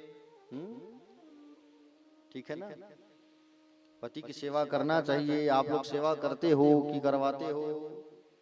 हाँ लो न जी, आज इतवार है, छुट्टी के दिन है, तही है कंगनल झाड़ू मार दे, है नहीं? बेचारा घर का काम भी करते हैं पतिदेव लोग। प्यारे भक्तजन, एक पतिव्रता नारी को सदैव सौभाग्य के चिन्हों को धारण करना चाहिए। ठीक है, पति जब नहीं रहे तो पत्नी को किसी और अन्य पुरुषों से वार्तालाप बातें नहीं करना चाहिए। पति जब घर में रहे तो श्रृंगार करना चाहिए। ठीक है, पति से वार्तालाप करना चाहिए। पति जब नहीं है घर में तो घर के बाहर मुख्य दरवाजे पर खड़े होकर के अन्य किसी व्यक्ति से बात नहीं करना चाहिए। पति नहीं है तो हमें घर के दरवाजे पर श्रृंगार करके खड़े नहीं होना चाहिए। ठीक है, सायं काल के समय अक्सर माताएं सज धज करके श्रृंगार करके दरवाजे के पास बैठ जाते हैं, या छत में सब्जी तोड़ते तोड़ते बैठ जाते हैं, और चर्चा पर चर्चा होती रहती है कि नहीं? देखो, इधर उधर के बातें ना करने से अच्छा कि बोले कुछ अच्छा बात कर ले। जब आपके पति घर पर नहीं है तो आपको अन्य किसी से बात नहीं करना चाहिए। सायंकाल होता है तो माताएं अक्सर सब्जी तोड़ने के बहाने घर के बाहर दरवाजे पर बैठ जाते हैं, सब्जी लेके तोड़ते तोड़ते हैं, और पड़ोसी से बातचीत चल रहा है। अब वो तीसरे पड़ोसी की बातचीत चल रही है, निंदा चल रही है, निंदा हो रही है। बोले देखना उमल्ला 3 मंजिल वाले घर बना डरी। उनके यहाँ देखो अभी अभी रिटायरमेंट हुए हैं, सोने में सोना लिया जा रहा है। अरे भाई, निंदा कर रहे हो तुम, सब्जी तोड़ रहे हो, और वो निंदा घुस गया सब्जी में, और उसी को तुम पकाओगे, फिर तुम्हारे घर वाले खाएंगे, तो वो निंदा जो है पूरे घर में फैल जाएगा। इसलिए निंदा नहीं करना चाहिए। तो यहाँ पर बताया गया है, यदि पति परदेश गया हो तो पत्नी को श्रृंगार नहीं करना चाहिए। अपने पति के अतिरिक्त अन्य पुरुषों से वार्तालाप नहीं करना चाहिए। समझ रहे ना, जब पति रहे घर में तभी श्रृंगार करना चाहिए। सौभाग्यवती माताओं को तो श्रृंगार करके ही अपने रसोई कक्ष में भी प्रवेश करना चाहिए। कई माताओं को अक्सर देखने को मिलता है, जब सो जाते उठ जाते हैं, ब्रश कर लेते हैं और बिना नहाए अपने किचन में चले जाते हैं रसोई कक्ष में बनाने के लिए, जो कि गलत है। प्रातः काल उठ करके स्नान करके श्रृंगार करके ही रसोई कक्ष में जाकर के बनाना चाहिए खाना भोजन। बिना श्रृंगार किए रसोई कक्ष में प्रवेश नहीं करना चाहिए। लेकिन सुबह सुबह बच्चा स्कूल जाता है, टिफिन बनाना है, पतिदेव ड्यूटी जाता है, उसके लिए टिफिन बनाना है। इस चक्कर में माताएं जो है बिना स्नान किए ही रसोई कक्ष में चले जाते हैं। तो ये छोटी छोटी बातों का हमको ख्याल रखना है। ठीक है, स्नान करके श्रृंगार करके ही रसोई कक्ष में प्रवेश करना चाहिए। आपके बाल गुथे हुए होना चाहिए, केस खुला नहीं होना चाहिए। समझ रहे हो ना? हाँ, ये जल्दी के चक्कर में आप लोग गड़बड़ी कर देते हैं। कई लोगों को तो मैंने देखा है, रात का जो आटा होता है उसे ही आटा का जो लोई होता है, आटा गूंथ करके फ्रिज में रख देते हैं और सुबह ही उसे रोटी बना देते हैं। कौन आटा गूंथते रहे, है कि नहीं? कई लोग ऐसा करते हैं, लेकिन ऐसा नहीं करना चाहिए। रात का जो आटा आप गूंथ करके रखते हैं वो पिंड बन जाता है रात भर में, और उसमें पितरों का अधिकार होता है। इसलिए इन सब छोटी छोटी बातों को आपको ध्यान देना चाहिए। आगे बताया गया है, ब्राह्मण की पत्नियां जो है भगवान शिव के समक्ष पार्वती मैया को ज्ञान उपदेश दे रहे हैं। पतिव्रता स्त्री को कभी भी अपने पति का नाम नहीं लेना चाहिए। ठीक है, कितने लोग लेते हो अपने पति का नाम? ईमानदारी से बताओ, झूठ झन बोल। कैसे दामिनी नोनी एक आध बार ले नहीं नाम हाउ कहा था, आखिल चुपका थे हो महाराज कहा था। झन ले भी भैया, पति है नरम, पति की आयु कम होती। ठीक है, हाँ बिल्कुल नाम नहीं लेना चाहिए पति का। अतः है बाजू वाली नोनी हाथ बढ़ते हैं, पति का नाम ले देख सब वही मिजाल्टी वाला बैठेगा, हाउ महाराज कहा था। पिंक साड़ी वाली है, हाँ ठीक। आप मन ओहो बड़ा मरना है नहीं, मतलब तुम मला सिखाज के जाल लगी मुला है। ठीक ठीक, अच्छा आप ललिता माता जी, आप एक आध बार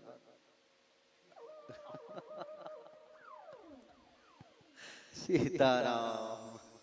ठीक ठीक, अच्छा आप माता जी नहीं लिए हो ना? हाँ, चलो कम से कम एक जन तो नहीं लो कहा था भाई। ठीक है, चिंटू के पापा, मिंटू के पापा ऐसा कह दिया करो, या जब पति का नाम लेने की जब बारी आती है तो पेन से लिख के बता दिया करो, मुंह से मत बोला करो। ठीक है, हाँ पति का नाम लेने से पति का आयु कम होता है।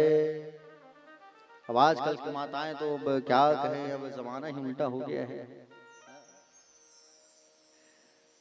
माताएं जो है श्रृंगार भी करती हैं तो उसमें भी आजकल कटौतियां कर रहे हैं। कई माताओं को मैंने देखा है संध्या के समय ही बैठ करके श्रृंगार करते रहते हैं, संध्या के समय, जबकि सायंकाल के समय दीपक बत्ती के समय आपको कंघी करना वर्जित माना गया है। अपने केस उस समय मत संवारा करो, संध्या के पहले आप तैयार हो जाओ, संध्या के पहले आप तैयार हो करके अपना श्रृंगार कर लो। लेकिन संध्या के समय या रात्रिकालीन बालों को बिल्कुल श्रृंगार नहीं करना चाहिए, याद रखना इस चीज का। ठीक है, आजकल की माताओं को देखने को मिलता है रंग बिरंगी वो साड़ियां पहनती है तो उसका मैचिंग चूड़ी, तुरंत चूड़ी उतर रहे, दूसरा पहन रहे हैं, उतार रहे हैं, पहन रहे हैं। ये प्रक्रिया भी गलत है। चूड़ी जब कब उतरती है जब उनके पतिदेव संसार पर नहीं रहते, लेकिन आजकल मैचिंग का जमाना है। दीपक तो ध्यान से सुना था ना, भविष्य में सब चीज तुला पालन करना है, बाकी नहीं किसी कन भैया, बाकी के वर बिहाव हो गए। अच्छा सागर घलो बचे हमारे पेड़ वाले हैं, 3 जन लड़का बचे कर उनके बिहाव नहीं हुए। ध्यान से सुना कथा ला, गुरु जी जिन कहा थे तिल्ला अपनाबो, इसी की बजावत जरूर है लेकिन नजर आती है, कान आती है, होना भी चाहिए, जरूरी है। कथा जो सुन रहे हो उसको पालन करना भी जरूरी है नहीं? कैसी धीरज भैया, कथा जो सुनो उसको पालन करना, उसको मानना अति आवश्यक जो है होता है। तो पतिव्रता नारियों को अपने हाथ से श्रृंगार नहीं निकालना चाहिए। ठीक है, इन सभी चीजों का ध्यान देना चाहिए। पति का नाम नहीं लेना चाहिए, और किनका किनका नाम नहीं लेना चाहिए याद रखना। देखो मनु जी महाराज कहते थे एक पतिव्रता स्त्री को पति का नाम नहीं लेना चाहिए। ठीक है, कभी भी एक व्यक्ति को अपने पति का नाम, गुरु का नाम और बड़े बेटे का नाम नहीं लेना चाहिए। ये 3 चीजों का, 3 व्यक्तियों का नाम कभी जीवन में मत लेना, दोष लगता है।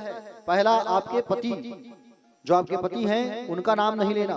दूसरा आपके गुरु का नाम नहीं लेना चाहिए। तीसरा आपके बड़े पुत्र का नाम नहीं लेना चाहिए। इन 3 का नाम आपको नहीं लेना चाहिए, समझ रहे ना?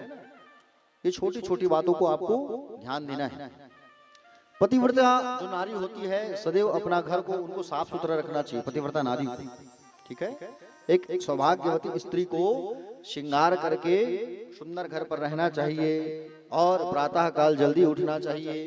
प्रातः काल जल्दी उठ करके सबसे पहले अपने मुख्य द्वार को खोल करके झाड़ू लगाना चाहिए, पानी छींटा देना चाहिए, गोबर छींटा देना चाहिए और सुंदर वहां चौक डालना चाहिए। क्योंकि प्रातः काल लक्ष्मी मैया और उनकी बहन दरिद्रा दोनों जो है भ्रमण के लिए निकलते हैं, याद रखना।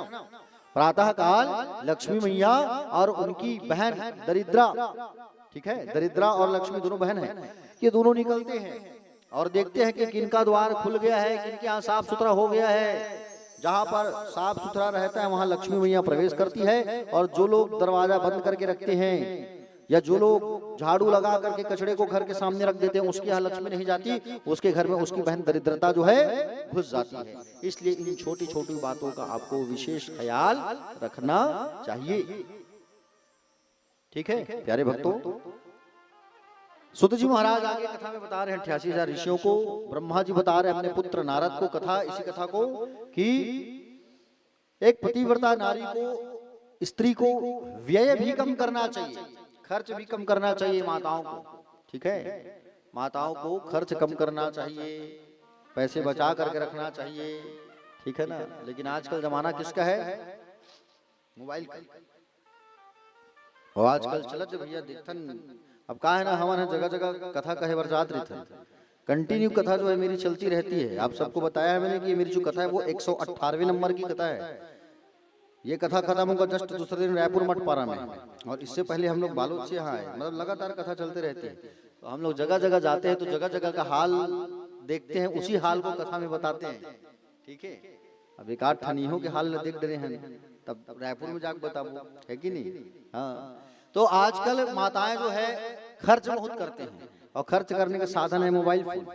आजकल सब ऑनलाइन ऑर्डर का जमाना हो गया है कि नहीं? जहां हाथ में पैसा आया तो बोले अच्छी साड़ी दिख गई तो बोले ऑर्डर करो, अच्छा कुछ दिख गया तो ऑर्डर करो। जन इस स्थिति में जब माताओं को मासिक धर्म आए तो 7वें दिन ही सुंदर स्नान करके बाल धो करके भगवान का पूजा पाठ जो है करना चाहिए।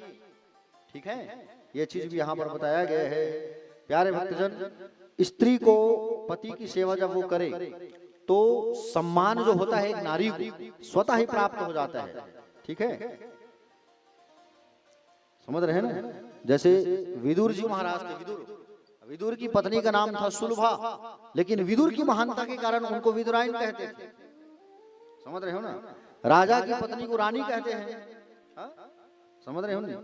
सेठ की पत्नी को सिठानी कहते हैं, सम्मान स्वतः मिल जाता है। सरपंच जो होता है तो सरपंच की पत्नी को सरपंचिन कहते हैं, है कि नहीं? सरपंचिन दाई सरपंच हवाए का ओतके में गदगद हो गए बेचारी, भले 5वीं फेल रहे लेकिन सरपंचिन सरपंच हवाए का ऐसे। डॉक्टर जो होते हैं तो डॉक्टर की पत्नी को डॉक्टरिन कहते हैं, भले बेचारी सुई लगाए माता है। आप लोग नहीं कहा था भाई, जो कथा मायावाद कहा था ललिता दाई में है, तो डॉक्टर की पत्नी को डॉक्टरिन कहते हैं, डॉक्टरिन दाई डॉक्टर हवाए का। अब बेचारी डॉक्टरिन के देवे उसके मुकर पदवी है बढ़ जाएगा, पद बढ़ जाता है। क्यों? क्योंकि पति के सम्मान के साथ में पत्नी को जो सम्मान मिलता है वो स्वतः प्राप्त हो जाता है। इसमें किसी भी प्रकार का कोई संशय नहीं है। जो यहाँ पर लिखा है वही मैं आप सबको कह रहा हूँ। ब्राह्मणी कह रही है कि हे पार्वती, भार्या गृहस्थ का मूल है, भार्या का सुख मूल है, भार्या से ही धर्मादि पुरुषार्थ होते हैं, भार्या से संतान की प्राप्ति होती है। भार्या मूलम गृहस्थ, भार्या मूलम सुखस्य चा, भार्या धर्म फलानी ताप्तय्य, भार्या संतान वृद्धये। उसी को गृहस्थ कहा गया है, उसी को घर कहा गया है जहां पर एक गृहिणी होती है, जहां पर एक पतिव्रता नारी होती है, उसी घर को घर कहा गया है।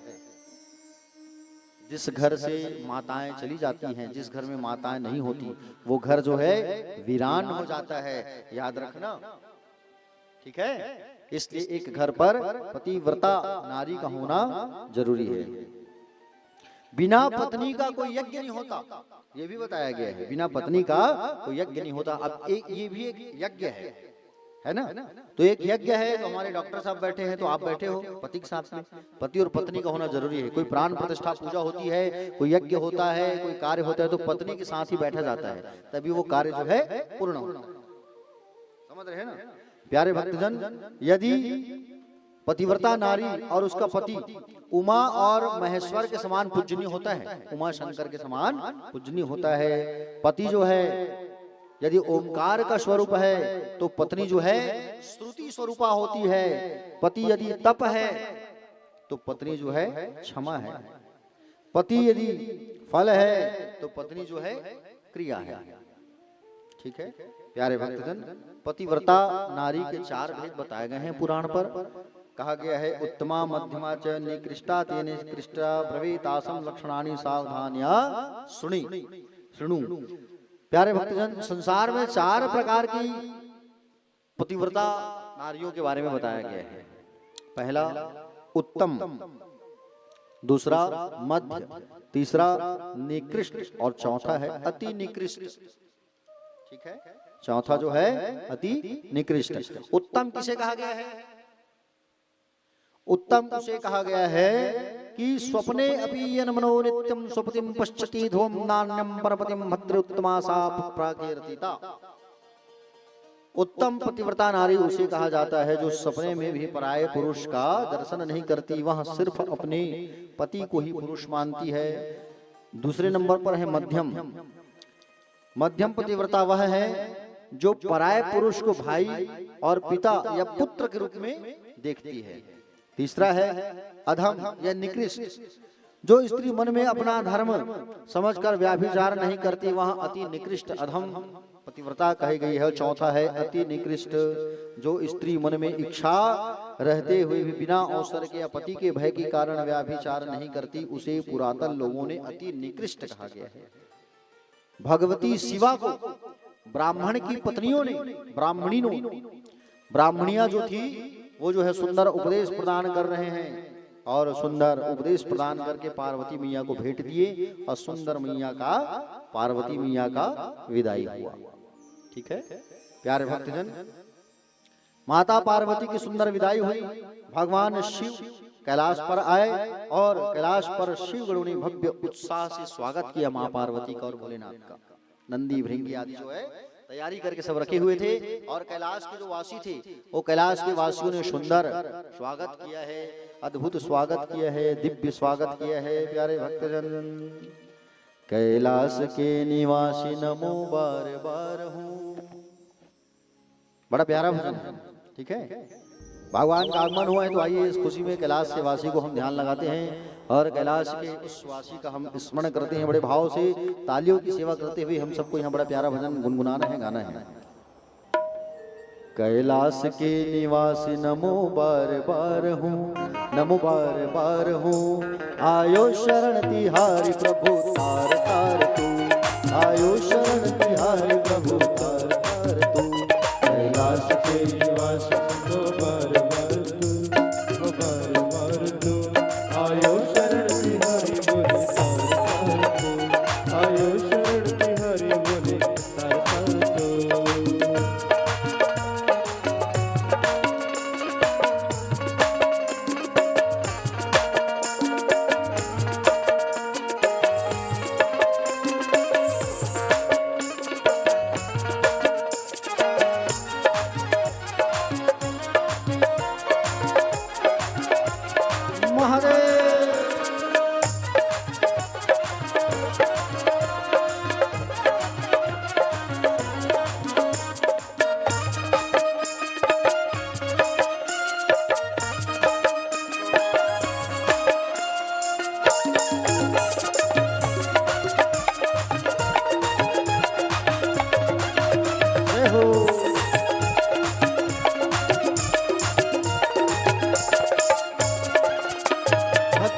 कभी शिव तूने निराश ना किया, भक्तों को कभी शिव तूने निराश ना किया, भक्तों को कभी शिव तूने निराश ना किया, भक्तों को कभी शिव तूने निराश ना किया। मांगा जिन्हें जो चाह वरदान दे दिया, मांगा जिसे जो चाह वरदान दे दिया, मांगा जिन्हें जो चाह वरदान दे दिया, मांगा जिसे जो चाह वरदान दे दिया। बड़ा है तेरा दायसा बड़ा दातार तू, बड़ा है तेरा दायसा बड़ा दातार तू। आयो शरण तिहारी प्रभु तार तार तू, आयो शरण तिहारी प्रभु तार तार तू।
क्या करूं मैं राखों के ढेर का, बखान क्या करूं मैं राखों के ढेर का, बखान क्या करूं मैं राखों के ढेर का। चपटी भभूत में है खजाना कुबेर का, चपटी भभूत में खजाना कुबेर का, चपटी भभूत में है खजाना कुबेर का। चपटी भभूत में है खजाना कुबेर का। है गंगाधार मुक्ति द्वार ओमकार तू, है गंगाधार ओमकार मुक्ति द्वार तू। आयो शरण तिहारी प्रभु तार तार तू, आयो शरण तिहारी प्रभु तार तार तू। महादेव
क्या प्रमाण दे, क्या क्या नहीं दिया है हमें क्या प्रमाण दे, क्या क्या नहीं दिया है हम क्या प्रमाण दे। क्या क्या नहीं दिया है हमें क्या प्रमाण दे। बसे गए त्रिलोक शंभु तेरे दान से, बसे गए त्रिलोक शंभु तेरे दान से, बसे गए त्रिलोक शंभु तेरे दान से, बसे गए त्रिलोक शंभु तेरे दान से। जहर पिया जीवन दिया कितना उदार तू, जहर पिया जीवन दिया कितना उदार तू। आयो शरण तिहारी प्रभु तार तार तू, आयो शरण तिहारी प्रभु तार तार तू। कैलाश के निवासी नमो बार बार हो, कैलाश के निवासी नमो बार बार हो। आयो शरण तिहारी प्रभु तार तार तू, आयो शरण तिहारी प्रभु तार तार तू, आयो शरण तिहारी प्रभु तार तार तू, आयो शरण तिहारी प्रभु तार तार तू, आयो शरण तिहारी प्रभु तार तार तू। आयो शरण तिहारी प्रभु ओ तार तार तू। बोलिए महाकाल जी महाराज की जय। हर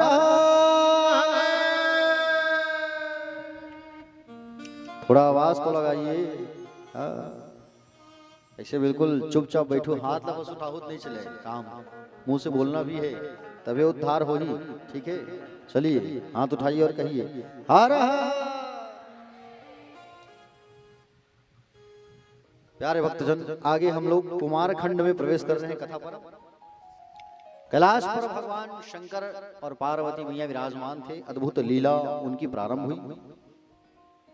नारद जी पूछने लगे अपने पिता से कि बोले पिताजी, स्वामी कार्तिकेय और गणेश जी का जन्म कैसे हुआ, तारकासुर का वध किस प्रकार हुआ, यह मुझे जानना है और यह मुझे आप बताइए। हे नारद, मैं तुम्हें कार्तिकेय के जन्म के बारे में बताता हूँ, रसपान कराता हूँ। उनके द्वारा तारकासुर का वध कैसे हुआ यह भी मैं आपको बताता हूँ। ऐसा भगवान से कहने लगे। भगवान ब्रह्मा जी नारद जी से कहने लगे। भगवान शिव जब कैलाश पर रह रहे थे विवाह के पश्चात, उन्होंने तारकासुर के द्वारा भक्तों को दी जा रही पीड़ा पर विचार किया। भगवान शिव और माता पार्वती जो है विवाह के पश्चात 1000 वर्ष तक विहार करने लगे। कितने हजार वर्ष? 1000 वर्ष तक विहार करते रहे।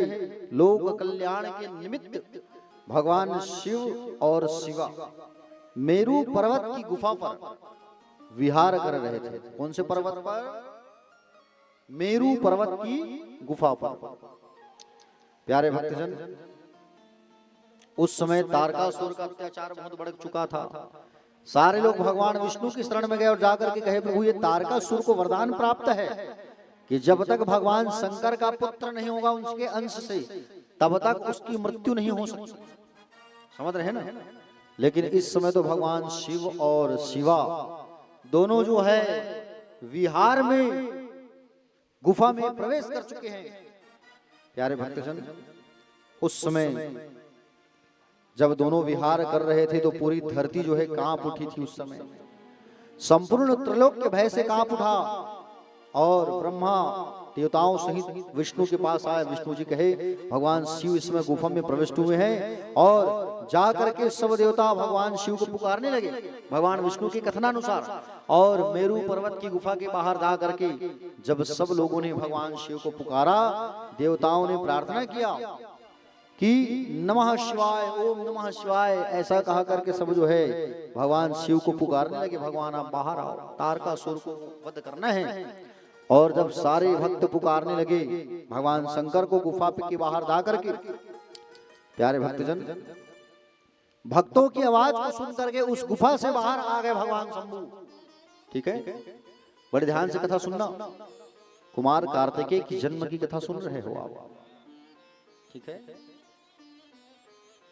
प्यारे भक्तजन, एक बात बताओ, कार्तिकेय जी जो है क्या भगवान शिव का तो पुत्र है, लेकिन क्या मां पार्वती ने उनको जन्म दिया है?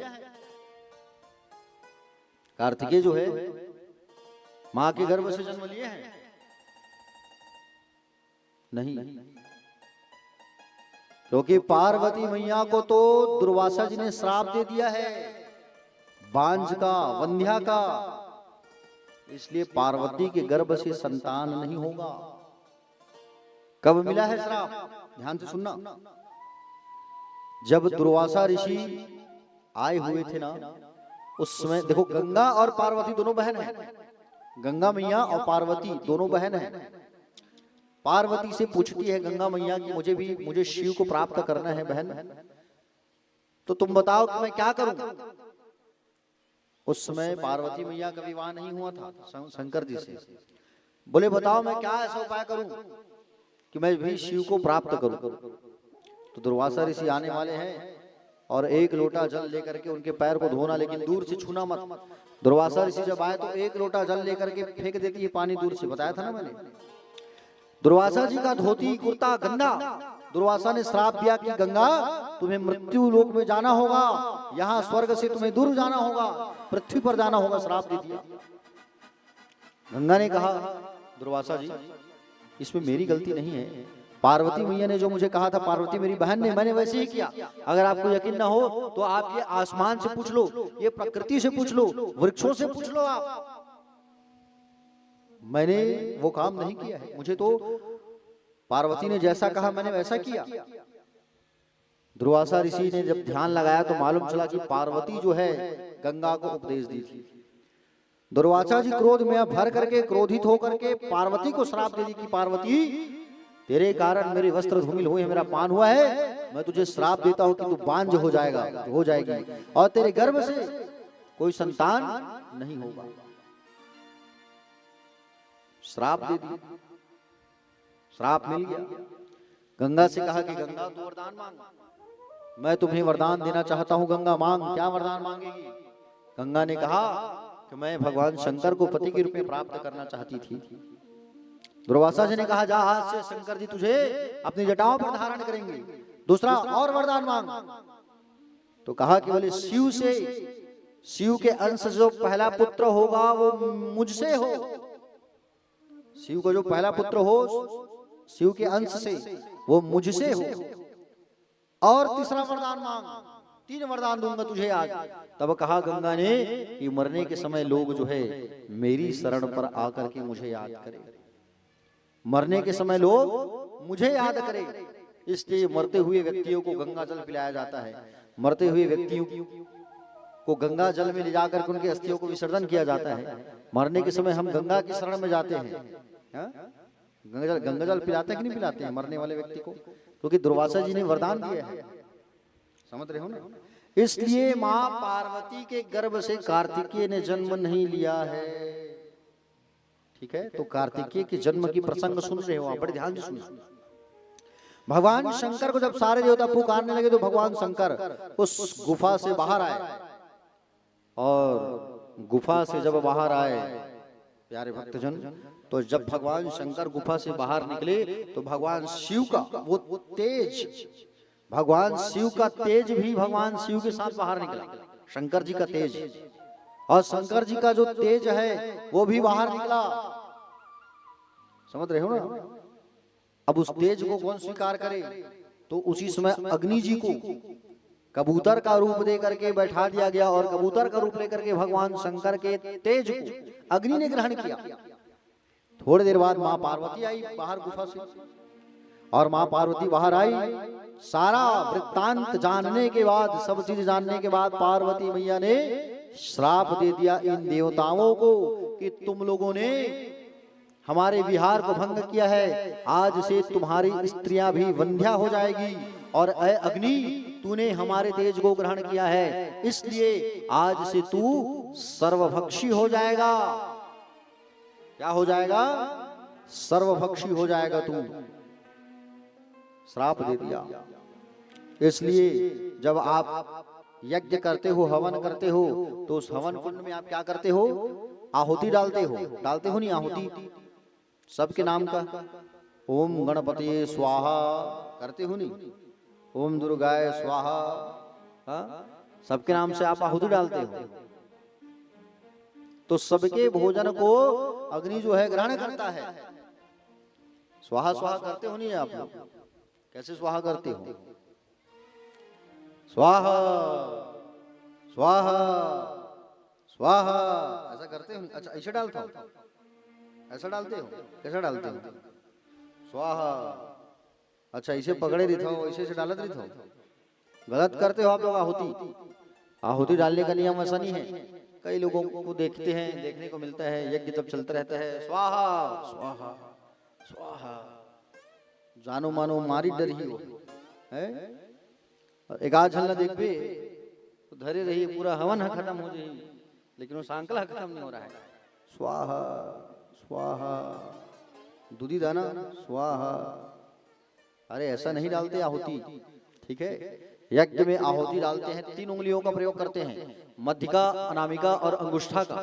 3 उंगलियों का प्रयोग करके, जैसे छोटे बच्चे को भोजन खिलाते हो ना मृग मुद्रा में, छोटे बच्चे को जैसे भोजन खिलाते हो वैसे ही आहुति डालना चाहिए। और एक बार जो हाथ में आता है उसे छोड़ना चाहिए, फिर पकड़ो फिर छोड़ो, फिर पकड़ो फिर छोड़ो, ठीक है। और जब यज्ञ होता है तो स्वाहा का उच्चारण जरूर करना चाहिए, ठीक है।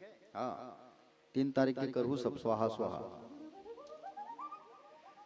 तो प्यारे भक्तजन, अग्नि को श्राप दिया मां पार्वती ने कि तुम सर्वभक्षी हो जाओ। अग्नि देवता के तेज ग्रहण करने पर सब देवता गर्भयुक्त हो गए, क्योंकि अग्नि सबका मुख है। सब देवता पुनः कैलाश पर्वत पर आए और भगवान शंकर से प्रार्थना करने लगे। अग्नि जो है ग्रहण तो कर लिया था भगवान शंकर के तेज को, लेकिन संभाल नहीं पा रहा था, बहुत तेज था वो अग्नि जो है। अब छोड़े तो छोड़े कहां? तो माघ के महीने में 7 ऋषियों की जो पत्नियां हैं वो गंगा में स्नान करने गए थे। सुबह सुबह ठंड था, कांप रहे थे। 7 ऋषियों की पत्नियां में से 6 ऋषि की पत्नियां आके अग्नि में ऐसा हाथ को तापने लगे। अरुंधति मैया जो है केवल अग्नि का ताप नहीं ली, बाकी 6 ऋषियों की पत्नियां ने अग्नि के पास जाके खड़े हो गए, अग्नि तापने लगे। और उसी समय अग्नि जो है भगवान शंकर के तेज को उन माताओं के रोम से अंदर प्रवेश करवा दिए। रोम से होकर के घुस गए अंदर, और रोम से होकर के अंदर घुसे तो 6 ऋषि की पत्नियां गर्भवती हो गए। ऋषियों ने त्याग कर दिया। ये गर्भवती नारी चले गए कहाँ? हिमालय में। हिमालय में जाकर कुछ तेज को छोड़ा है, और हिमालय उस तेज को ग्रहण नहीं कर पाया, तो यहाँ से गंगा मैया का अवतरण हुआ है, वहां पर छोड़ दिया उस तेज को। और गंगा मैया के पास जब छोड़ा तो गंगा मैया उस तेज को उठा करके अपने नदी के किनारे सरकंडे के वन में, सरकंडे का घास जो होता है ना वहां पे रखती है और तुरंत एक बालक उत्पन्न हो गया। कौन हो गया? एक बालक जो है उत्पन्न हो गया। प्यारे भक्तजन, जब बालक जो है वहां पर सुंदर उत्पन्न हुआ, उसी समय अघ्न महीने में शुक्ल पक्ष की षष्ठमी तिथि को शिवपुत्र का पृथ्वी पर आगमन हुआ। ठीक है। और इसके बाद संयोग से उसी समय वहां पर विश्वामित्र जी आ रहे थे। विश्वामित्र जी ने उस बालक को देखा तो उनकी स्तुति किया। बालक ने कहा, हे महाज्ञानी, आप शिव की इच्छा से यहाँ आए हैं, आज आप मेरी पुरोहित है, आप मेरा जात कर्म संस्कार करो। तो विश्वामित्र जी ने कहा, मैं तो ब्राह्मण नहीं हूं। कुमार कार्तिकेय ने कहा, मैं आपको वरदान देता हूं कि आज से आप ब्रह्म ऋषि, आप ऋषियों की गिनती पर आएंगे, ब्रह्मर्षि हो जाएंगे। और अंततः विश्वामित्र जी ने उस शिवपुत्र के को सुंदर जातकर्म संस्कार किया और संपन्न किया। उसी समय वहां अग्निदेव प्रकट हुए। उन्होंने बालक को गले लगा करके चुंबन किया और बालक को शक्तियां प्रदान की। और शक्ति पाकर कार्तिकेय जी ने क्रौंच पर्वत पर चढ़ गए और शक्ति से प्रहार किया तो शिखर नीचे गिर गया। उसी समय प्यारे भक्तजन 10 पद्मवीर राक्षस वहां आए, किंतु कुमार ने सबको मार दिया। उसी समय पृथ्वी कांपने लगी। देवराज इंद्र आए, वज्र का प्रहार किए, फिर भी उस बालक का कुछ नहीं कर पाए। प्यारे भक्तजन, उसी समय कृतिका नाम की 6 स्त्रियां उस बालक के पास आए और 6 स्त्रियों ने उस सुंदर बालक को देखा। तो बालक को देख करके उनके मन में विचार आया। और क्या विचार आया? ये बालक बड़ा सुंदर है, हम इनको स्तन पान कराएंगे। तो वो बालक जो है उन 6 कृतिका नाम की माताओं के लिए अपना 6 मुख बना लिया। और कृतिका नाम की माताओं ने उनका लालन पालन किया, इसलिए उनका नाम पड़ा है कार्तिकेय। क्या नाम पड़ा? कार्तिकेय। बोलिए कार्तिकेय जी महाराज की। और वो जो महीना था वो कार्तिकेय जी के नाम से जानने लगे, सब जाने जाने लगे। उस महीने को कहा गया कार्तिक मास। कौन सा मास कहा गया? कार्तिक मास कहा गया। बोलो कार्तिक मास की।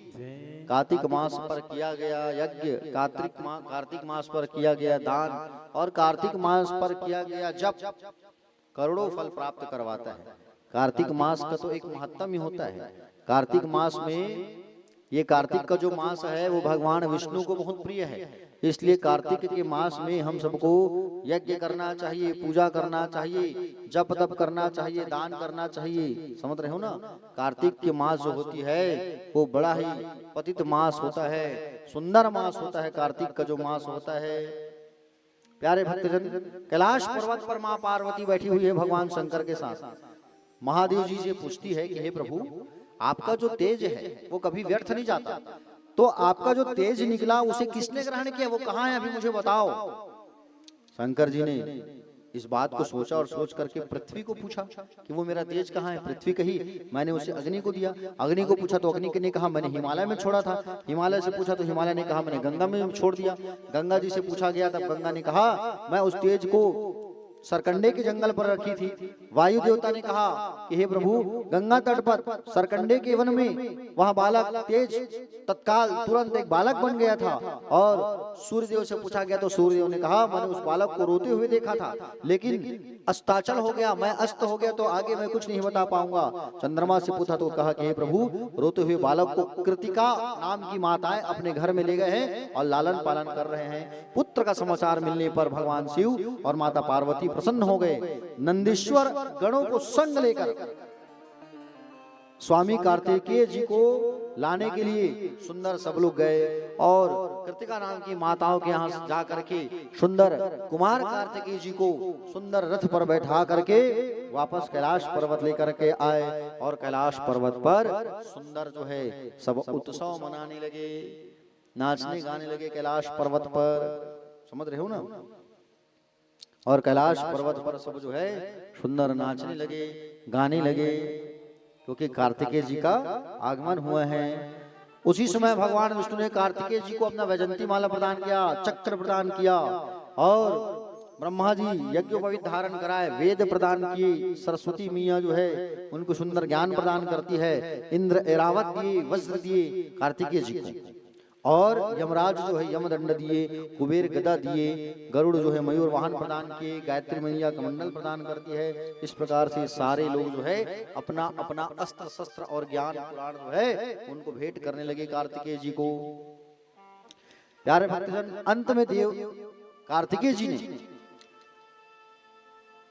विशाल सेना लेकर के देवताओं के साथ गए तारकासुर को मारने के लिए, और कार्तिकेय जी ने तारकासुर का सुंदर वध कर दिया, और वो तारकासुर जो है मर गया कार्तिकेय जी के हाथ से। बोले महादेव महाराज की। दोनों हाथ उठा के कहिए हर हर।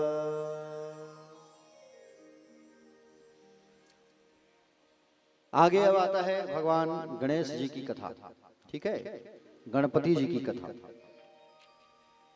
तो आइए गणपति जी की कथा में प्रवेश हम करें उससे पहले हम गणेश जी की आराधना करते हैं भजन के माध्यम से, है ना, क्योंकि गणेश जी की वंदना भैया करना बहुत जरूरी है, नहीं तो वो नाराज हो जाते हैं। विघ्न हरता है, विघ्नेश कहा गया है, गणराज कहा गया है। तो आइए उस विघ्न हरता भगवान का हम सब ध्यान लगाते हैं। सबसे पहले सारे लोग एक बार जयकारा लगाइए बड़े प्रेम से, बड़े भाव से। बोलिए गणपति जी महाराज की, गणेश भगवान की हर हर। थोड़ा जोर से आवाज लगाइए, ऐसा कमजोरी मत दिखाओ, आलस्य को दूर करो और कहो हर हर।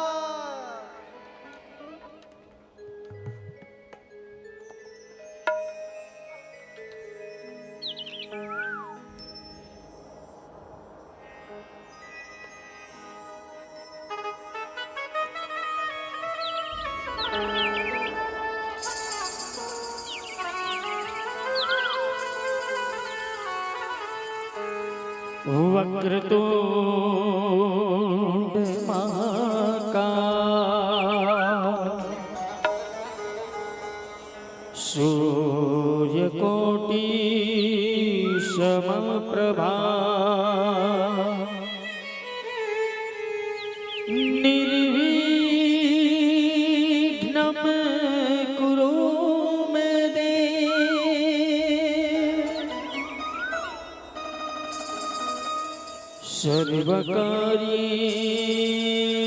सर्वकार्येषु सर्वदा।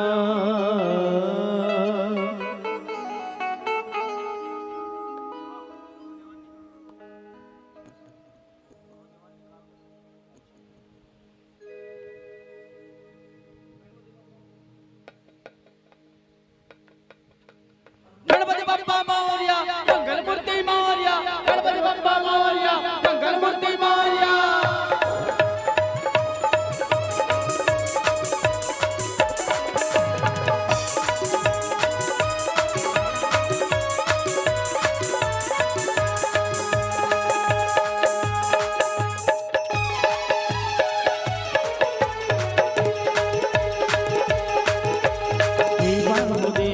गणपति देवा तुमसे बढ़कर कौन, स्वामी तुमसे बढ़कर कौन। देवा गणपति देवा तुमसे बढ़कर कौन, स्वामी तुमसे बढ़कर कौन। देवा देवा गणपति देवा तुमसे बढ़कर कौन, स्वामी तुमसे बढ़कर कौन। देवा हो देवा गणपति देवा तुमसे बढ़कर कौन, स्वामी तुमसे बढ़कर कौन। और तुम्हारे भक्त जनों में, और तुम्हारे भक्त जनों में हमसे बढ़कर कौन, स्वामी हमसे बढ़कर कौन। देवा हो देवा गणपति देवा तुमसे बढ़कर कौन, स्वामी तुमसे बढ़कर कौन।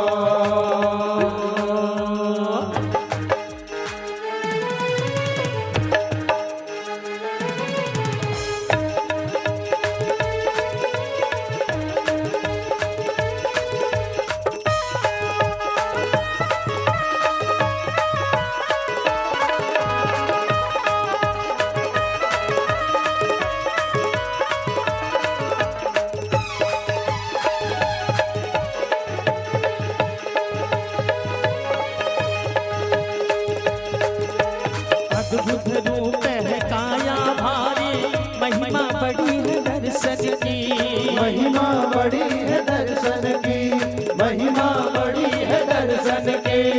बिन मांगे पूरी हो जाए जो भी इच्छा हो मन की, जो भी इच्छा हो मन की, ओ जो भी इच्छा हो मन की। गणपति बप्पा मोरया, मंगलमूर्ति मोरया। देवा देवा गणपति देवा, तुमसे बढ़कर कौन, स्वामी तुमसे बढ़कर कौन। देवा देवा गणपति देवा, तुमसे बढ़कर कौन, स्वामी तुमसे बढ़कर कौन।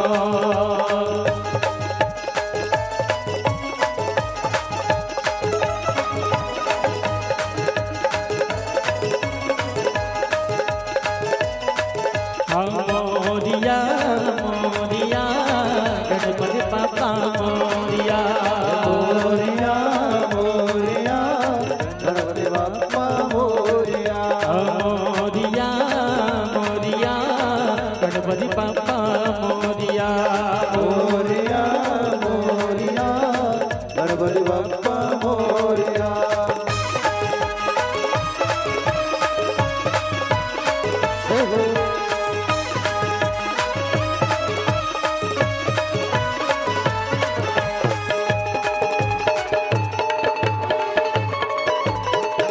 बोलिए गणेश जी भगवान की जय हो। छोटी सी आस्था लाया हूँ, छोटे से मन में दाता, छोटे से मन में दाता, छोटे से मन में दाता। हर मांगन सब आते हैं पहले, जो भी बच्चा है पाता, जो भी बच्चा है माता, जो भी सच्चा भगत पाता। गणपति बप्पा मोरया, मंगलमूर्ति मोरया। देवा गणपति देवा, तुमसे बढ़कर कौन, स्वामी तुमसे बढ़कर कौन। देवा हो देवा गणपति देवा, तुमसे बढ़कर कौन, स्वामी तुमसे बढ़कर कौन।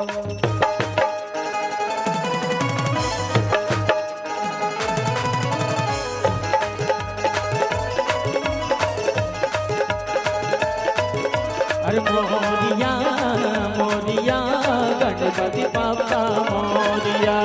मोरिया मोरिया गणपति बप्पा मोरिया। मोरिया मोरिया गणपति पापा मोरिया। मोरिया मोरिया गणपति बप्पा मोरिया।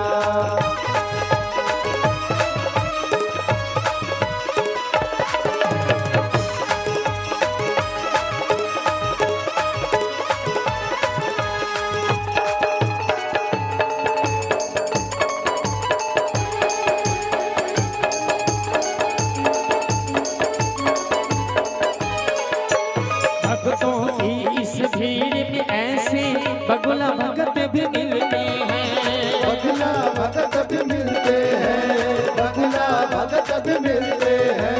भेष बदल करके भक्तों का जो भगवान को छलते हैं, जो भगवान को छलते हैं, जो भगवान को छलते हैं। जो भगवान को छलते हैं। गणपति बप्पा मोरया, मंगलमूर्ति मोरया। देवा देवा गणपति देवा, तुमसे बढ़कर कौन, स्वामी तुमसे बढ़कर कौन। देवा हो देवा गणपति देवा, तुमसे बढ़कर कौन, स्वामी तुमसे बढ़कर कौन। और तुम्हारे भक्त जनों में, और तुम्हारे भक्त जनों में हमसे बढ़कर कौन, देवा हमसे बढ़कर कौन। देवा हो देवा गणपति देवा, तुमसे बढ़कर कौन, स्वामी तुमसे बढ़कर कौन। देवा हो देवा गणपति देवा, तुमसे बढ़कर कौन, स्वामी तुमसे बढ़कर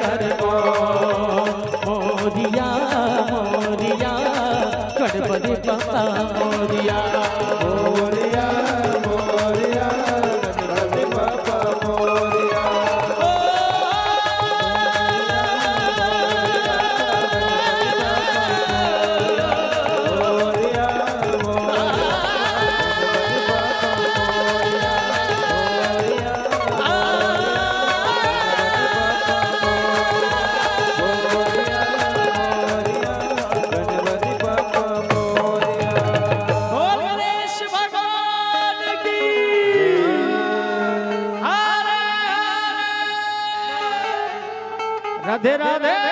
श्याम से मिला दे।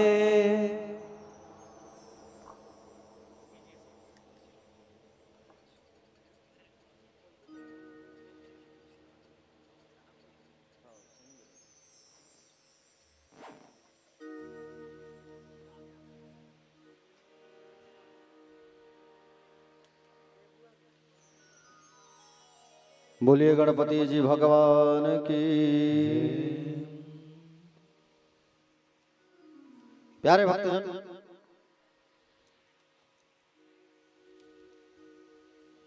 बड़ा ही प्यारा प्रसंग है भगवान गणपति जी की कथा।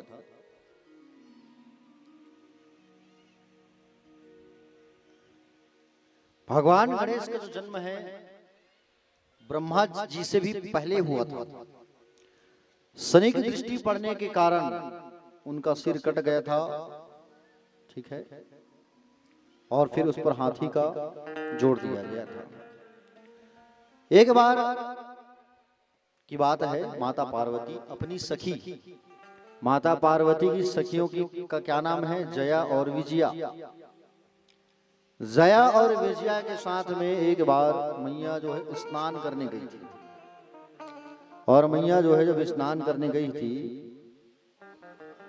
नंदी जी को दरवाजे पर तैनात करके मां अंदर प्रवेश करके स्नान कर रही थी। अब जैसे स्नान कर रही थी, जय विजया के साथ भगवान शिव शंकर वहां प्रवेश किए। और भगवान शंभु जैसे ही वहां आए तो शंकर जी आए तो नंदी जी ने कहा कि बोले महादेव जी आप अंदर नहीं जा सकते। नंदी क्यों? बोले ये मैया का आदेश है और मैं मैया के आदेश का पालन कर रहा हूँ। अरे मूर्ख, तुम ये भूल चुके हो कि मैं तुम्हारा स्वामी हूँ। मैं वो जानता हूँ प्रभु कि मैं आपका स्वामी हूँ, लेकिन इस समय मैं अपने कर्तव्य में बंधा हुआ हूँ। अच्छा एक बात बताओ, पार्वती बड़ी है कि मैं बड़ा हूँ? नंदी जी कहे कि बोले प्रभु आप दोनों समान हैं, आप दोनों में भेद नहीं है, आप दोनों अभिन्न हैं, भिन्न नहीं है। इस पर जबरदस्ती भगवान शंकर त्रिशूल से उनको ऐसा धक्का दे दिया और धक्का दे करके अंदर प्रवेश कर गए। अंदर गए, पार्वती चिल्लाती, मैया स्नान कर रही थी। जया और विजया तो वहां से चले गए, भग गए। मैया वस्त्रों को ठीक ठाक करती, लज्जित हो गई। आकर के नंदी के ऊपर भड़कती है माँ जो है कि बोले नंदी मैंने तुम्हें से कहा था कि अंदर कोई प्रवेश न कर पाए। नंदी जी ने कहा माँ मेरे बार बार कहने के बाद भी बाबा मेरी बात नहीं माने और मुझे जबरदस्ती धक्का दे करके अंदर चले गए। कुछ दिनों की बात फिर जया और विजया के साथ में माँ जो है स्नान करने का जब इनका मन हो रहा था, तब आदि शक्ति माँ जगदम्बा माँ शक्ति जो है प्रकट होकर के कहती है कि आप उबटन लगाइए, देव कार्य के लिए उबटन से स्नान करिए, जिससे धर्म का कार्य होगा। मैया जो है, शक्ति मैया जो है सुंदर उबटन देती है मैया को, ठीक है। उबटन मतलब जानते हो, हल्दी का उबटन लगता है शरीर में, तो हल्दी का उबटन देती है माँ आदि शक्ति जगदम्बा जो है। और हल्दी का जब उबटन देती है मैया जो है, प्यारे भक्तजन, तो वहां पार्वती जो है उस हल्दी के उबटन से सुंदर एक पुतला बनाती है और पुतला बना करके उस हल्दी के उबटन में मंत्र फूंक देती है, प्राण फूंक देती है। और जैसे ही प्राण फूंकती है तो उससे सुंदर एक बालक उत्पन्न हो गया। नाम रखा मैया ने गणेश। सुंदर उनको गले से लगा लिया और गले से लगा करके सुंदर प्रेम करने लगी। अब प्रेम करने लगी मैया जो है, स्तन पान कराई, दूध पिलाई उस बच्चे को, गणेश को, ठीक है। और गणेश को सुंदर प्रेम करती है मैया जो है, प्यार से प्रेम करती है। गणेश जी कहे मैया भूख लगी है मुझे, तो कहे कि बोले हाँ बेटा मैं तुम्हें खाने का जरूर दूंगी। तुम्हारा एक काम है बेटा। बोले क्या काम माँ? बोले तुम जो है दरवाजे पर जाओ और दरवाजे पर खड़े रहना। मैं तुम्हें एक डंडा देती हूँ, उस डंडा को पकड़ करके द्वारपाल बन करके तुम खड़े रहना, अंदर कोई प्रवेश ना करे, इसका ख्याल रखना बेटा तुम। जी मैया आपका जो आदेश। और मैया जो है सुंदर मोदक का एक थाल दे देती है और मोदक का थाल दे करके गणेश को कहती है कि जाओ द्वार पर, जय माता की। बोले मेरी मैया की जय हो, जय माता की। ऐसा कहा करके छोटा सा बालक सुंदर दरवाजे पर आ गया। और दरवाजे पर आकर के दंड लेकर के खड़ा हो था और सुंदर बैठ गया और बैठ करके उस मोदक को खाने लगा। और मोदक को जब खाने लगे तो वो मोदक बात करने लगी कि हमें गणेश जी खाएंगे, कितना सुगंध आ रहा है इस मोदक से। तब आवाज आया, स्वाद नहीं, सुगंध नहीं, स्वाद भी भरपूर है। गणेश जी कहे, बोले कौन बात कर रहा है? तब वो मोदक आपस में बात कर रहे थे और कह रहे थे वो मोदक कि मुझे पहले खाओ, मुझे पहले खाओ। गणेश जी ने कहा कि बोले मैं बारी बारी से सबका स्वाद लूंगा, सबको खाऊंगा। मोदक खाते हुए बैठे थे गणेश जी और उसी समय भगवान शंकर जी वहां पर आ गए। और भगवान शंकर जी जैसे वहां आए, देखो भगवान गणेश का प्रिय क्या है? मोदक। क्या है? जोर से बोलो। मोदक जो है भगवान गणेश का प्रिय भोग है, इसलिए भगवान गणेश को प्रसन्न करना है तो मोदक का भोग जरूर लगाया करो। हाँ? अगर आपका किसी भी प्रकार का कोई काम नहीं बन रहा है, अगर उसमें विघ्न आ रहा है, हाँ, विघ्न दूर हो ही नहीं रहा है, काम जो है बनते बनते रुक जा रहा है, घर बना रहे हो तो घर बनते बनते रुक जा रहा है, बेटी की शादी नहीं लग रही है तो बेटी से कहो प्रत्येक बुधवार को गणेश जी की ध्यान करके मोदक अगर चढ़ाए गणेश जी में तो उस बेटी की विवाह जल्दी हो जाती है, शीघ्र हो जाती है। ये अच्छा उपाय है ये गणेश जी का। गणेश जी सुंदर बैठे थे द्वार पर, मोदक खाते। भगवान कालों के काल महाकाल वहां पहुंच गए और महाकाल जी जैसे वहां पहुंचे तो महाकाल जैसे अंदर जा रहे थे, तब गणेश जी ने उन्हें रोक लिया और गणेश जी रोक करके कहे, कहां जा रहे हो? देख रहे हो मेरे हाथ में लाठी है, अंदर नहीं जा सकते। शिव जी ने कहा, तुम कौन हो? बोले, मैं पार्वती का, मैं अपनी मैया का बेटा हूं, पार्वती मैया का। अरे मूर्ख, मैं पार्वती का पति हूं। गणेश जी ने कहा, तुम पति रहो चाहे कुछ भी रहो, लेकिन आप अंदर नहीं जा सकते। अगर आप उनके पति हो तो आप मेरे पिता हुए, आपको प्रणाम करता हूं, आशीर्वाद, विजयी भवा, लेकिन अभी आप अंदर नहीं प्रवेश कर सकते क्योंकि मैं अपने कर्तव्य में बंधा हुआ हूं। मैं अपनी माँ का कार्य सिद्ध कर रहा हूं। भगवान शिव कहे कि मुझे जाने दो, तुम मुझे जानते नहीं हो। गणेश जी कहे, तुम मुझे नहीं जानते, मैं कौन हूं? मैं देवों का देव महादेव हूं, तो मैं भी अपनी माँ का बेटा हूं, शक्ति का पुत्र हूं, दुर्गा का पुत्र हूं। आप अंदर नहीं जा सकते। और जैसे ही जाने लगे तो उसी समय एक डंडा से प्रहार कर दिए गणेश जी। एक डंडा लगा दिए भगवान शिव के सिर पर, डंडा पड़ा। शिव जी वापस आ गए और वापस आए और आकर के अपने गणों से कहे, ए गणों, नंदी भृंगी जाओ, जाकर के देखो उद्दंड बालक कौन है। बड़ा जिद में अड़ा हुआ है वो बालक, हमें अंदर जाने दे नहीं रहा है। अंदर में जैसे जा रहा था मुझे बार बार वो रोक रहा था। उद्दंड बालक जो है जिद में अड़ा हुआ है। अपने गणों से कहने लगे भगवान शंकर, इसलिए अगर कोई बच्चा जिद्दी करता है तो उसे आप गणेश जी की पूजा कराओ, ठीक है। अगर कोई छोटा बच्चा जिद्दी करता है तो अगर वो नित्य भगवान गणेश की वंदना आराधना करता है तो उसका जिद्दी जो है दूर हो जाता है। भगवान शिव अपने गणों को साथ लेकर, शिव के गण आए, भगवान शंकर नहीं, उनके गण आए। अब गण जब आए तब शिव गणों ने कहा, तुम कौन हो, कहां से आए हो? यदि जीना चाहते हो तो यहाँ से शीघ्र चले जाओ। गणेश जी ने कहा, आप लोग कौन हो, क्यों यहाँ आए हो? आप लोग तो बड़े सुंदर हो, हाँ, आप लोग जीना चाहते हो तो यहाँ से निकल जाओ। शिव के गण जो है कहे, हम भोलेनाथ के द्वारपाल हैं। गणेश जी ने कहा कि हम अपनी माता के द्वारपाल हैं, तुम अंदर नहीं जा सकते। अच्छा, भोलेनाथ की आज्ञा से भोलेनाथ के जो गण हैं वो गणेश जी से युद्ध करने लगे और गणेश जी भी मारने लगे डंडा डंडा सबको। किसी का हाथ टूटा, किसी का मुंह टूटा, किसी का पैर टूटा, सब भागते भागते चले गए। अंत में शिव आज्ञा से युद्ध करने के लिए ब्रह्मा जी आए। ब्रह्मा जी कहे तो ब्रह्मा जी से भी युद्ध होने लगा। ब्रह्मा जी की दाढ़ी पकड़ ली और दाढ़ी जैसे पकड़ा तो ब्रह्मा जी भी भाग गए। भैया समझ रहे हो ना। भगवान विष्णु ने महादेव से कहा, प्रभु इस बालक से मैं युद्ध नहीं कर सकता क्योंकि इस बालक के ऊपर मेरा शस्त्र काम नहीं करेगा, क्योंकि मैं बालक के ऊपर चक्र नहीं उठा सकता। प्यारे भक्तजन, उस समय अंदर से पार्वती मैया की सखियां जो है और पार्वती मैया अंदर से सब हाल चाल जान रहे थे और इसकी पराक्रम को देख रहे थे कि कितना पराक्रम है ये, सब शिव के गणों को खदेड़ दिया, ऐसा कहा करके मैया लोग जो है अंदर से देख ही रहे थे। समझ रहे हो ना? अब अंततः भगवान शंकर आ रहे हैं। कथा ध्यान से सुनिए आप लोग, ठीक है? भगवान शंकर आ रहे हैं और शंकर जी जब आए तो वो बालक को देख करके फिर कहे कि बालक अभी भी समझ जाओ तुम। बालक जो है कहा कि मुझे मत समझाओ, आप लोग समझ जाओ, मैं अंदर जाने नहीं दूंगा।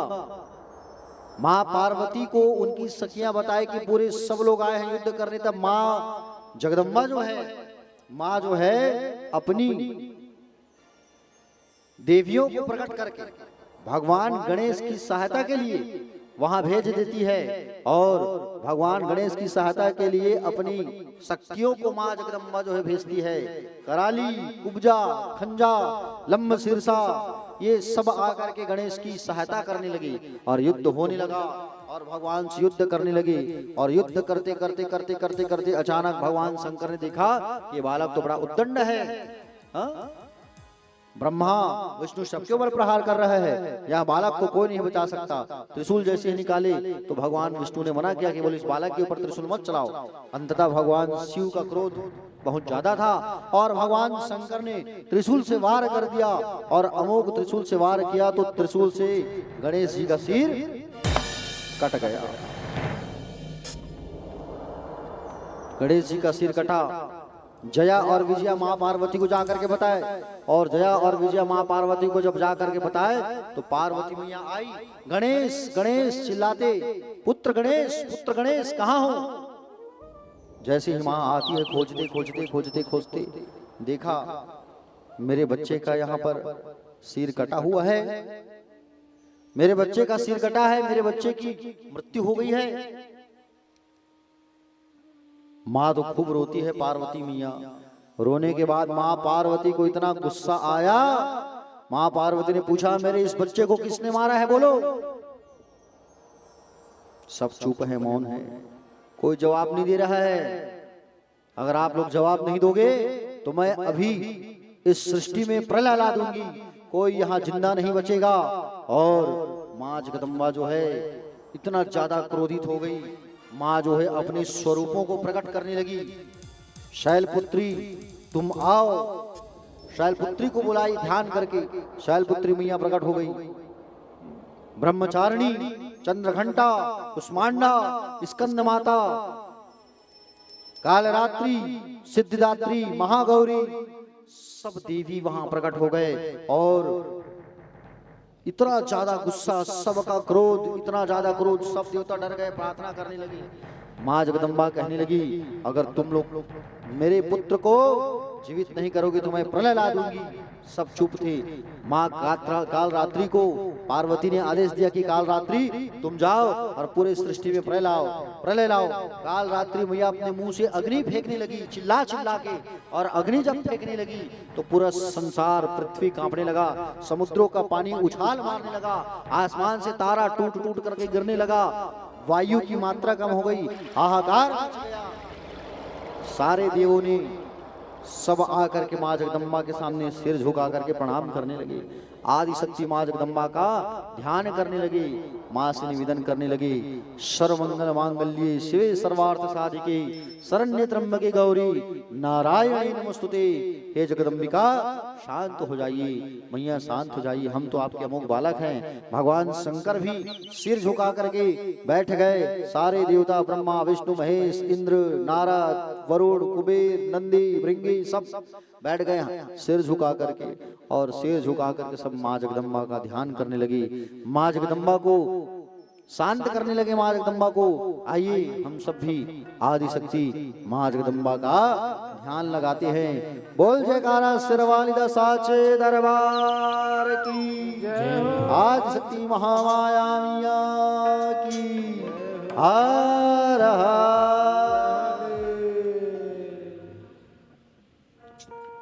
माटी के दुर्गा ये महामाई,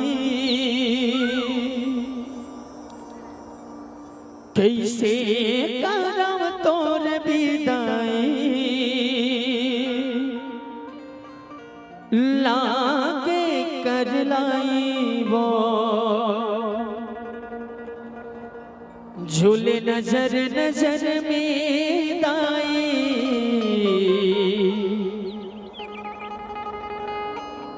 झूले नजर नजर में वो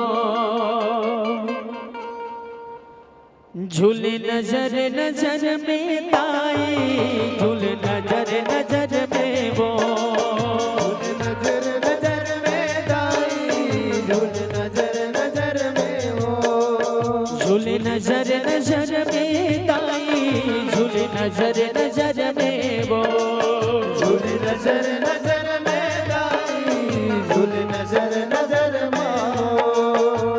माटी के दुर्गा है महामाई कैसे करब तोर विदाई दुर्गा है महामाई कैसे करा तोर विदाई माटी के दुर्गा है महामाई कैसे करब तोर विदाई दुर्गा है महामाई कैसे करा तोर विदाई लागे कर लाई वो झूले नजर नजर में दाई नजर नजर में वो झूले नजर नजर में दाई झूले नजर नजर में वो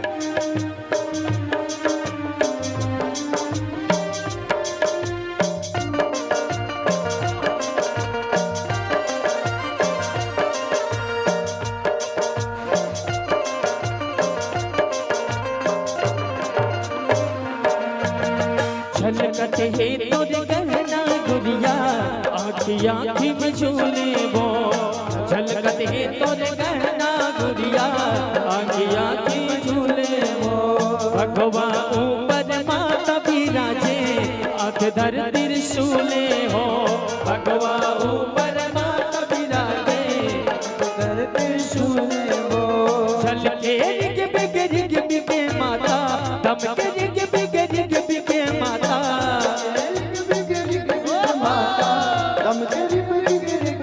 झमके रिग बिग बिगे माता दमके रिग बिग रिग बिगे माता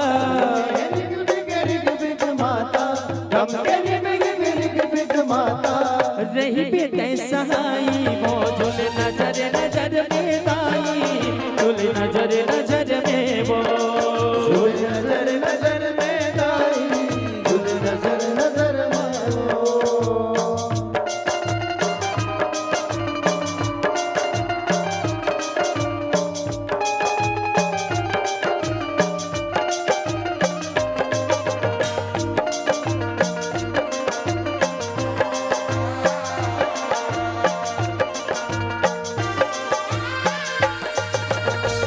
दिन पर माटी के दुर्गा उतरी आस समर के वो नौ दिन पर माटी उतरी आस समर के वो दुर्गा चरण पूजा पावत है पैसा सूर हमर के वो दुर्गा चरण पूजा पावत है पैसा सुर हमर के वो बैरी चापर हो के दाई बैरी आमर हो के दाई बैरी चंपर हो गे दाई बैरिया कर हो गे दाई बैरी चापर हो के दाई बैरी आमर हो के दाई बैरी चंपर हो गे दाई बैरी आकर हो गे दाई शरण पद पाई के झूले नजर नजर में दाई झूल नजर नजर में वो झूले नजर नजर में दाई झूले नजर नजर में वो झूले नजर नजर में दाई झूले नजर नजर में वो माटी के दुर्गा है महामाई कैसे करब तोर विदाई दुर्गा है महामाई कैसे करा तोर विदाई माटी के दुर्गा है महामाई कैसे करब तोर विदाई दुर्गा है महामाई कैसे करब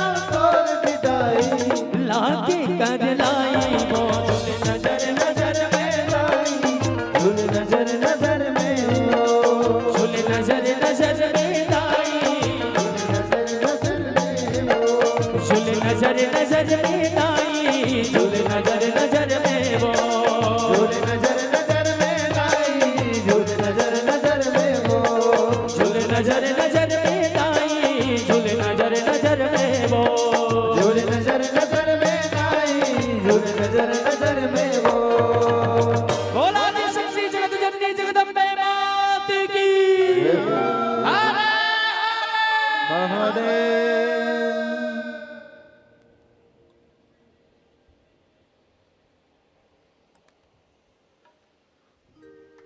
बोलिए महाकाल महाराज की जय। चलिए एक बार सभी जो है दोनों हाथ उठाइए और हाथ उठा करके जयकारा लगाइए। बोलिए श्री शिव महापुराण की जय हो। हर हर। प्यारे भक्तजन, सारे लोग जो है मां जगदम्बा की आराधना करने लगे। भगवान गणेश का सिर कटा। मां जगदम्बा कहने लगी कि मैं संसार पर प्रलय ला दूंगी। सब लोग क्षमा मांगने लगे मां से। मां कहने लगी तुम सब मिल करके मेरे बच्चे को मारे हो। छोटे से बालक के ऊपर मिल करके तुम सब लोगों ने आक्रमण किया, हमला बोला, और आज उस बालक के लिए सब लोग मेरे सामने झुक करके माफी मांग रहे हो। प्यारे भक्तजन, भगवान जो है भगवान शंकर कहने लगे कि बोले हे देवी आप हमें क्षमा कर दीजिए, हम क्षमा प्रार्थी हैं। मां जगदम्बा ने कहा एक शर्त में ही मैं शांत होऊंगी और इस सृष्टि को शांत करूंगी। एक शर्त पर। कौन से शर्त पर? बोले शर्त ये है कि बोले मेरे पुत्र को जीवित किया जाए, और मेरे पुत्र को जीवित किया जाए और मेरा जो बेटा है वो प्रथम पूज्य हो जाए। जब मेरा पुत्र प्रथम पूज्य होगा और मेरा पुत्र जीवित होगा तभी मेरा क्रोध शांत होगा। भगवान शंकर ने कहा कि बोले हे देवी मैंने त्रिशूल से प्रहार जरूर किया है। तुम्हारा जो पुत्र है अभी अचेत अवस्था में है, उसके शरीर में प्राण है। भगवान शिव ने कहा हे नारायण आप जो है उत्तर दिशा पर जाइए और इस मुहूर्त में जो बच्चा अभी जन्म लिया होगा उसी बच्चे का सिर लेकर के आइए।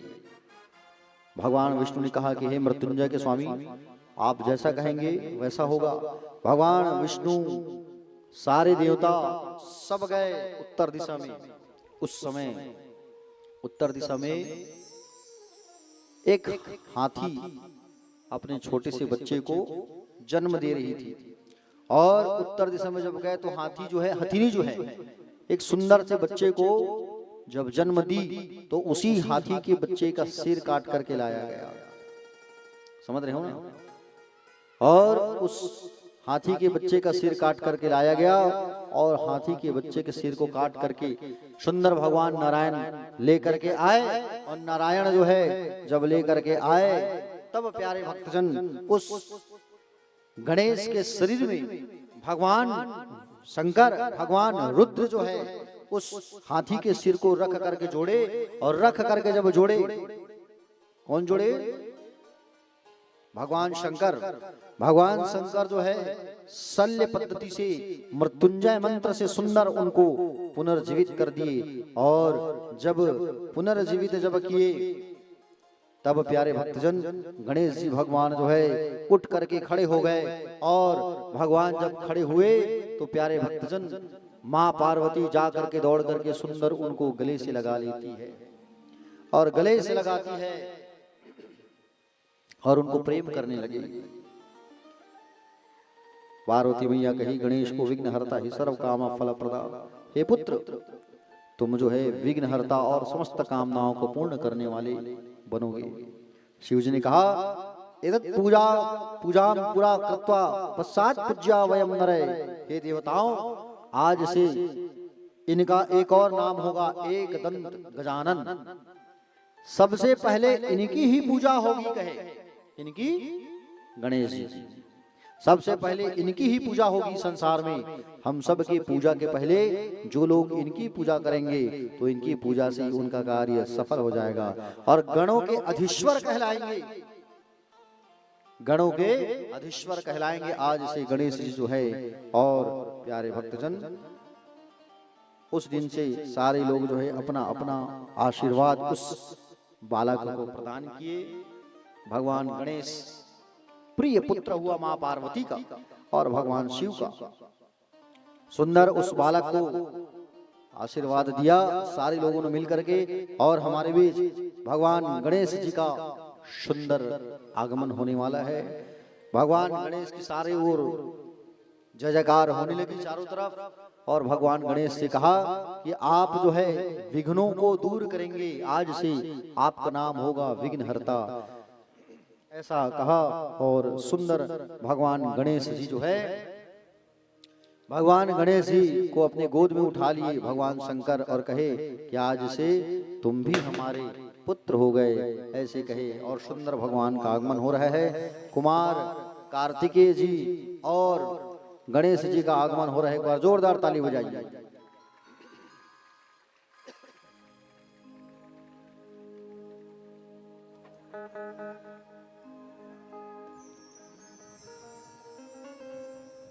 ये आए तो किस्मत जागे, इस जीवन से हर दुख भागे। हो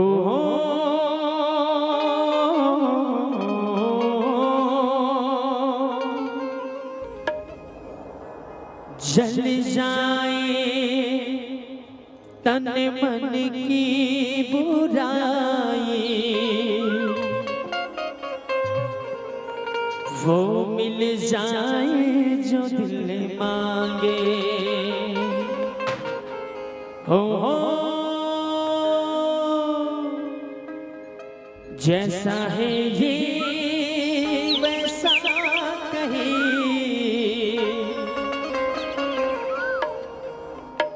कोई नहीं है दूसरा।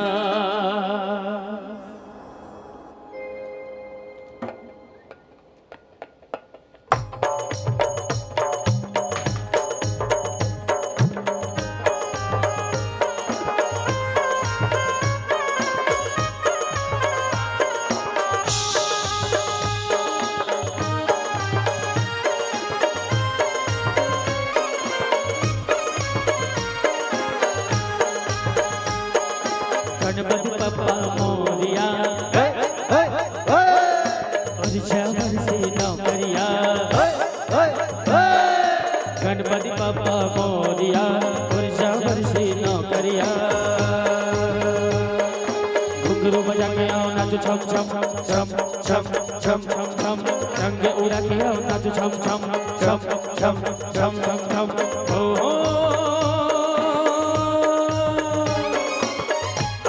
जरा झूमो जरा, नाचो जरा, गाओ जरा।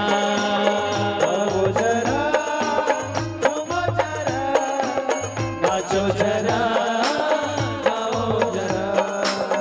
आओ जरा झूमो जरा, नाचो जरा, गाओ जरा।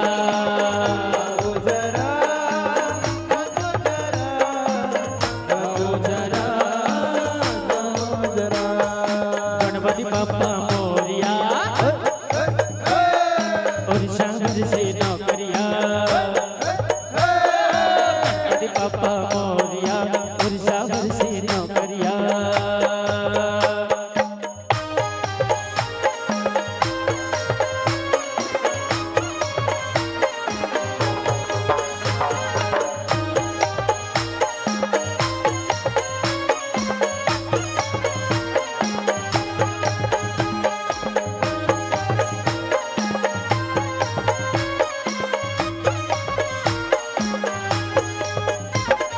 सुंदर छवि सजे ध्वज भी है बागी, जीवन देखो रूप की झांकी। ओ मंगल मूर्ति मंगलकारी, जय बोलो गणपति बप्पा की। जैसे है ये वैसा कहीं है दूसरा कोई नहीं। आजो जरा झूमो जरा, आओ जरा झूमो जरा, आजो जरा गाओ जरा।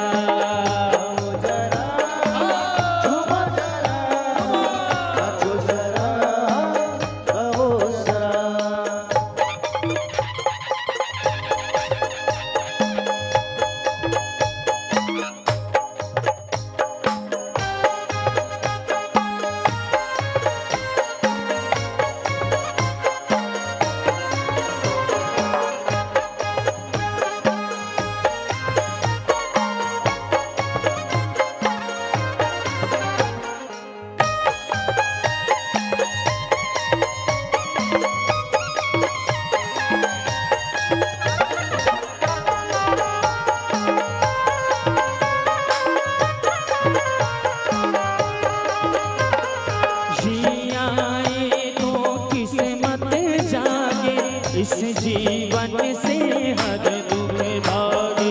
ओहो जल जाए तन मन की बुराई, वो मिल जाए तो वो नहीं मांगे।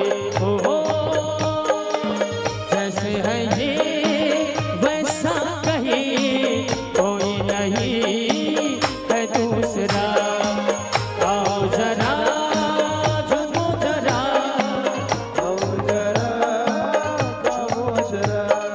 गणपति बप्पा मोरिया, ऊर्जावती नौकरिया। गणपति बप्पा मोरिया, ऊर्जावती नौकरिया। आओ जरा झूमो जरा, आओ जरा नाचो जरा। आओ जरा झूमो जरा, नाचो जरा।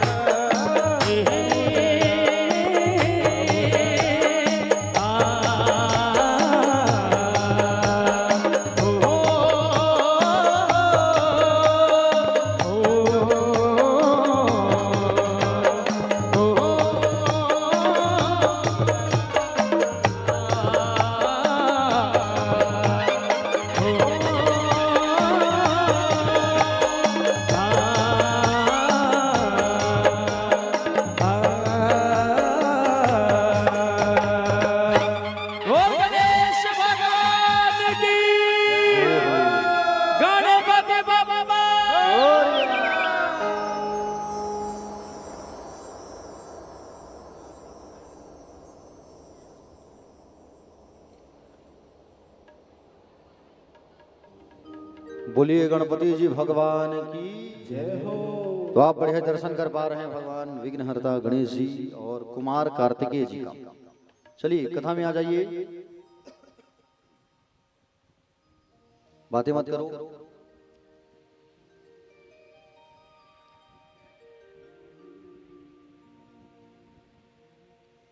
देवताओं ने कहा कि बोले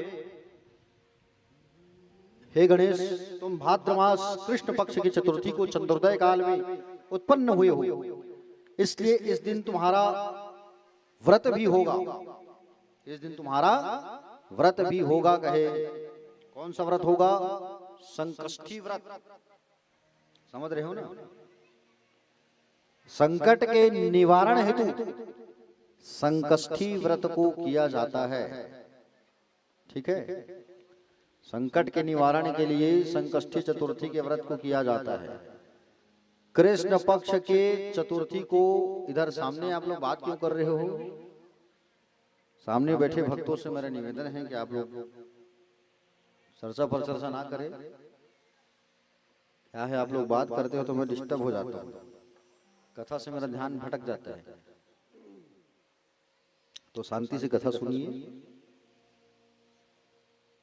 प्यारे भक्तजन, कृष्ण पक्ष की चतुर्थी को जो व्रत होता है उसे कहा जाता है संकष्टी चतुर्थी। और शुक्ल पक्ष की चतुर्थी को कहा जाता है विनायक चतुर्थी, समझ रहे हो ना, या द्विजप्रिय भी कहा जाता है। इस दिन गणेश जी की पूजन करना चाहिए। ध्यान से सुनना, इसके फायदे बहुत है। इस दिन क्या करो आप, पूजन कक्ष में गंगा जल से छिड़काव करो। गणेश जी की अगर मूर्ति है तो सुंदर स्नान कराओ, वस्त्र पहनाओ। वस्त्र में क्या पहना है, मौली धागा ले लो, लाल सिंदूर की तिलक लगाओ, लाल फूल चढ़ाओ, दूबी चढ़ाओ, भगवान को मोदक का भोग लगाओ और 21 नग दूबी चढ़ाओ, 21 नग दुर्वा। मोतीचूर ना हो तो मोदक का लड्डू भगवान को भोग लगाओ। इस व्रत को करने के फायदे क्या है? इस व्रत को भगवान शंकर ने भी किया था। किसने किया था, क्यों किया था? इस व्रत को भगवान शंकर ने इसलिए किया था क्योंकि माता पार्वती जो है भगवान शिव से नाराज होकर के हिमाचल आ गई थी। समझ रहे हो? पति पत्नी के बीच अगर अनबन है तो आप संकष्टी चतुर्थी का व्रत आप जरूर करें। इससे क्या होगा, व्रत के प्रभाव से पति पत्नी के बीच जो झगड़ा मनमुटाव होता है वो दूर होता है। भगवान शंकर ने इस व्रत को किया, तब मां पार्वती वापस आई थी। ठीक है, रोग दूर होता है इस पूजन के करने से, दोष दूर होता है, दुख दूर होता है। ठीक है, भगवान गणेश के वैसे 12 नाम जो हैं, इन 12 नाम को बोलने से, भगवान गणेश जी के जो 12 नाम हैं, उन 12 नाम को बोलने से, वाचन करने से सभी प्रकार का कष्ट दूर होता है। खासकर विद्यार्थियों को, जो पढ़ने वाले बच्चे हैं, उनको भगवान गणेश के ये 12 नाम जरूर बोलना चाहिए। कौन कौन सा? पहला नाम है सुमुख, उसके बाद है एकदंत, कपिल, गजकर्ण, लंबोदर, विकट, विघ्ननाशन, विनायक, धूम्रकेतु, गणाध्यक्ष, भालचंद्र और गजानन। ये 12 नाम जो हैं, ये 12 नामों को हमें बोलना चाहिए। भगवान गणेश का ये 12 नाम। भगवान गणेश को दूबी बहुत चढ़ाया करो। भगवान गणेश को दूबी जो है बहुत प्रिय है। ठीक है, भगवान गणेश को क्या प्रिय है? दूबी। भगवान गणेश की पूजा करते हो तो तुलसी मत चढ़ाया करो। भगवान गणेश को तुलसी का भोग नहीं लगता, तुलसी नहीं चढ़ता। दुर्गा जी में और गणेश जी में तुलसी पत्र बिल्कुल मत चढ़ाया करो। ठीक है, शिव जी पर तुलसी की पत्ता चढ़ती है, मंजरी चढ़ती है। ठीक है, कार्तिक मास में,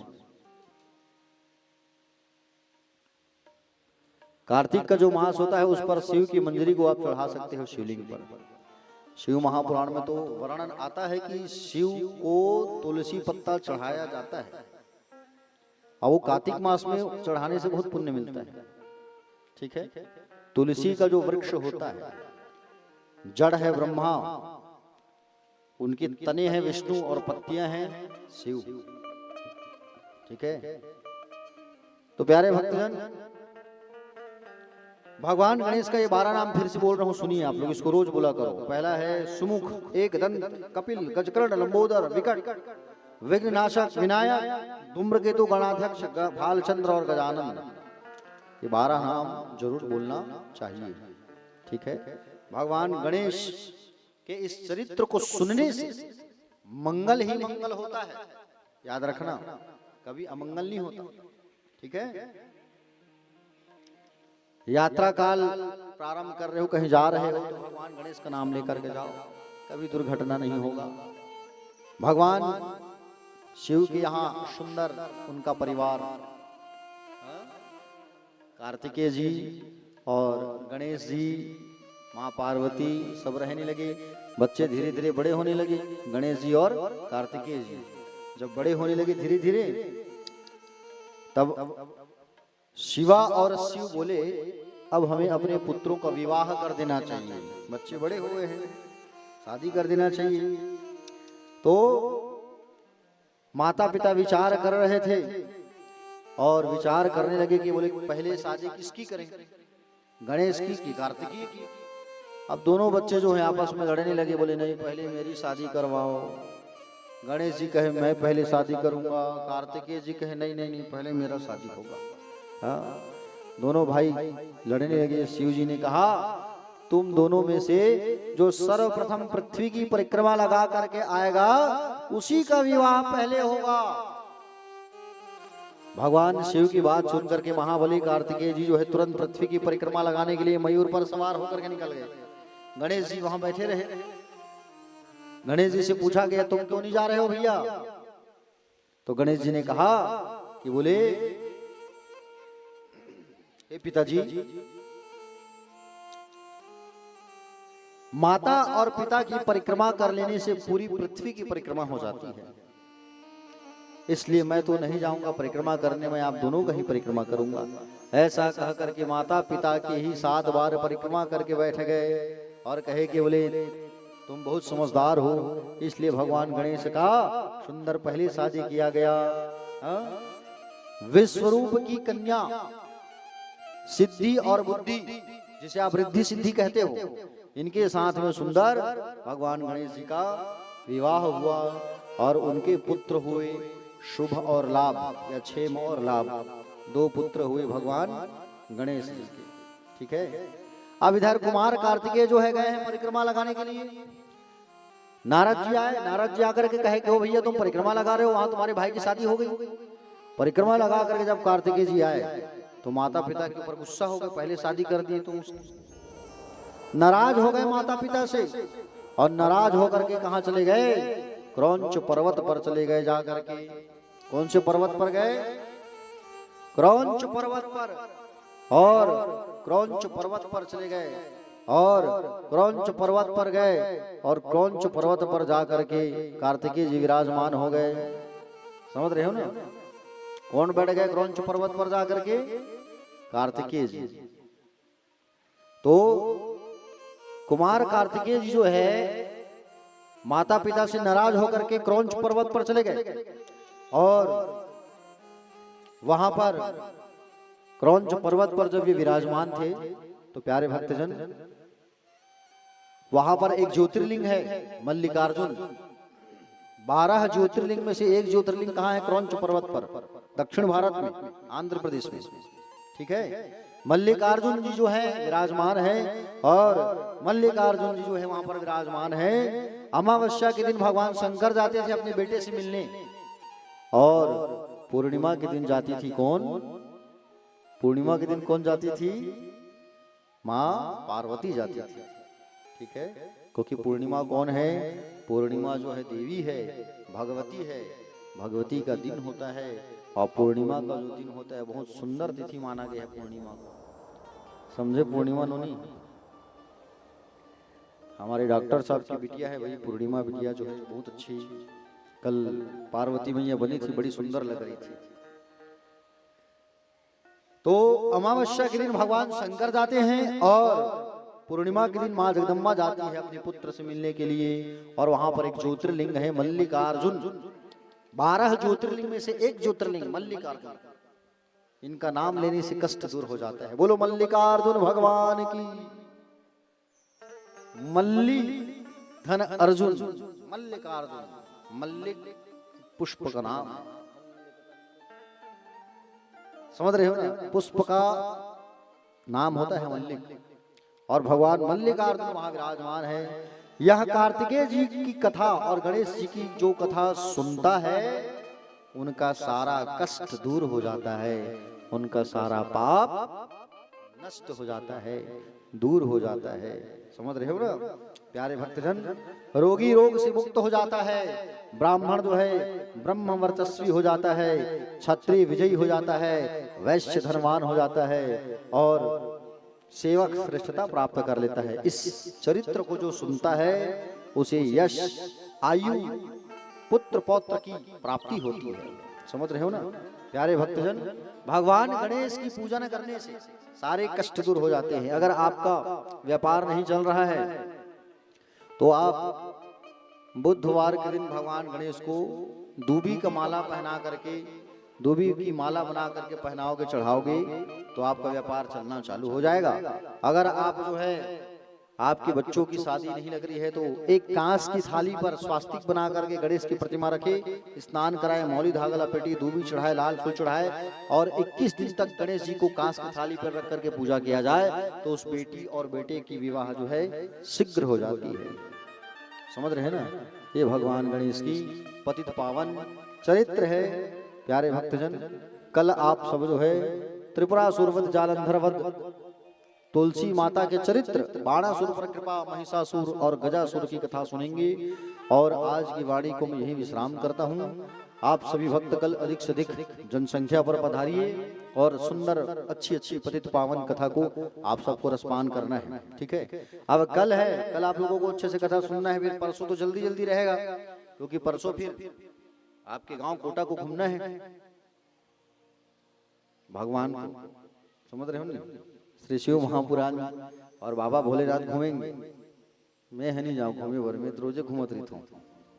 सुबह शाम मॉर्निंग वॉक करने जाते हैं रोड पे हम लोग, ठीक है?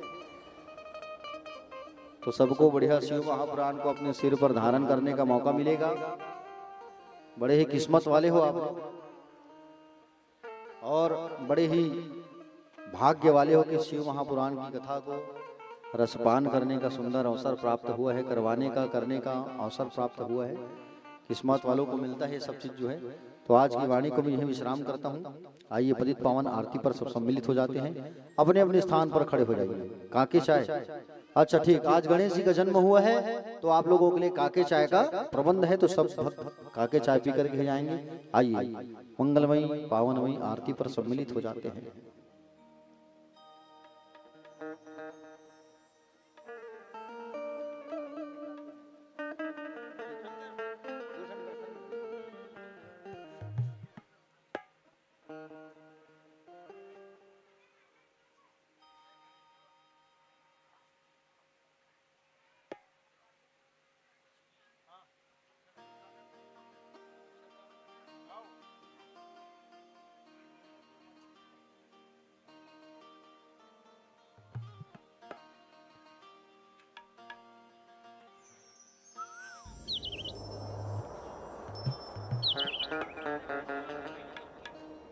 पहले गणेश जी की आरती होगी, उसके बाद शिव जी की आरती होगी। 2 आरती होगी आज, ठीक है?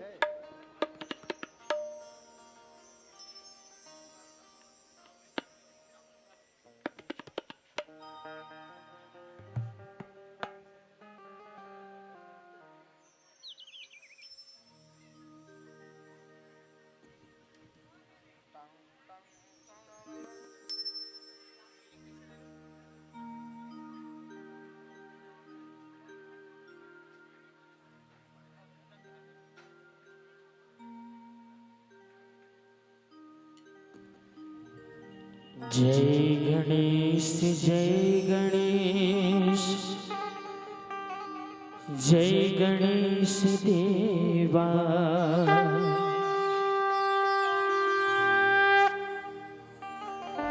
माता जकी पार्वती, पिता महादेवा। जय गणेश, जय गणेश देवा। जकी पार्वती, पिता महादेवा। जय गणेश, जय गणेश, जय गणेश देवा। गणेश, जय गणेश, जय गणेश देवा। माता जकी पार्वती, पिता महादेवा। माता जकी पार्वती, पिता महादेवा।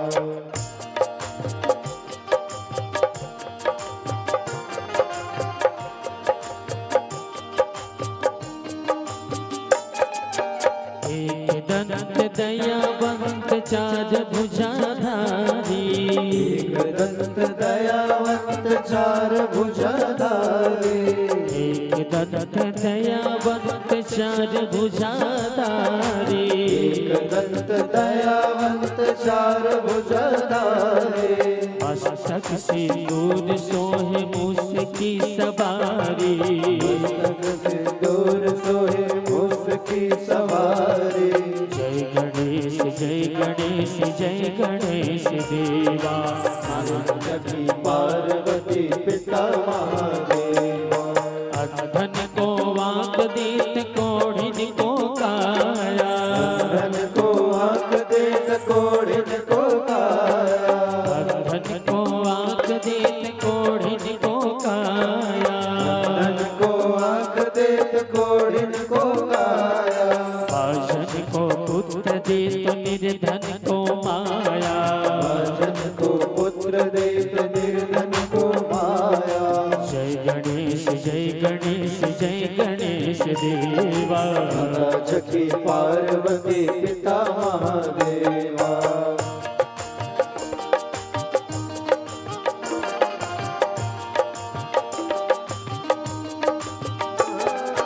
लडवन का भोग लगे संत करे सेवा, लडवन का भोग लगे संत करे सेवा, लडवन का भोग लगे संत करे सेवा, लडवन का भोग लगे संत करे सेवा।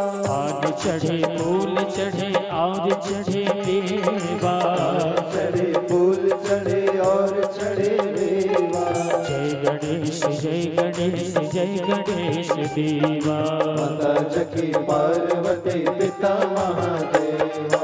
दीनन की लाज रखो शंभु सुत वारी, दीनन की लाज रखो शंभु सुत वारी, दीनन की लाज रखो शंभु सुत वारी, दीनन की लाज रखो शंभु सुत वारी। पावन को पूरा करो जगे बलिहारी, को पूरा करो जग बलिहारी। जय गणेश जय गणेश जय गणेश देवा। माता जकी पार्वती पिता महादेवा। जय गणेश जय गणेश जय गणेश देवा। जय गणेश जय गणेश जय गणेश देवा। माता जकी पार्वती पिता महादेवा। माता जकी पार्वती पिता महादेवा। माता जकी पार्वती पिता महादेवा। ओम जय शिव ओंकारा, बोल जय शिव ओंकारा। ब्रह्मा विष्णु सदा शिव, बोले भोलेनाथ सदा शिव। अर्धांगी धारा।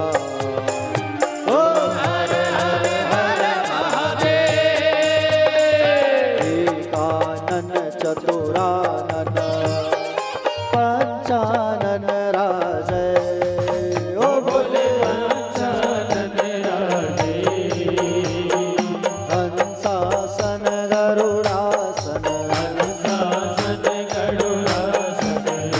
वाहन साजे। ओम हर हर हर महादेव। भुज चार चतुर्भुज, दश भुज तय सोहे। बोले दस भुज तय सोहे। तीनों रूप निरखता, शिवजी करो बनि रखता। भुवन जन मोहे। ओम हर हर हर महादेव। अक्षमाला वनमाला, मुंडमाला धारी। ओ बोले मुंडमाला धारी। चंदन मृग मद चंदा, चंदन मृग मद चंदा। बोले शुभकारी। ओम हर हर हर महादेव। श्वेतांबर पीतांबर, बाघांबर अंगी। ओ बोले बागांबर अंगी। सनकादिक ब्रह्मादिक, सनकादिक ब्रह्मादिक। भूतादिक शंगे। ओम हर के मध्य कमंडल, चक्र त्रिशूल धरता। त्रिशूल धरता। जग करता जग हरता, सुख करता दुख हरता। जगपाल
शिव ओंकारा, शिव पार्वती प्यारा, शिव ऊपर जलधारा, शिव पीते भंग प्याला, शिव रहते मतवाला, शिव भक्तों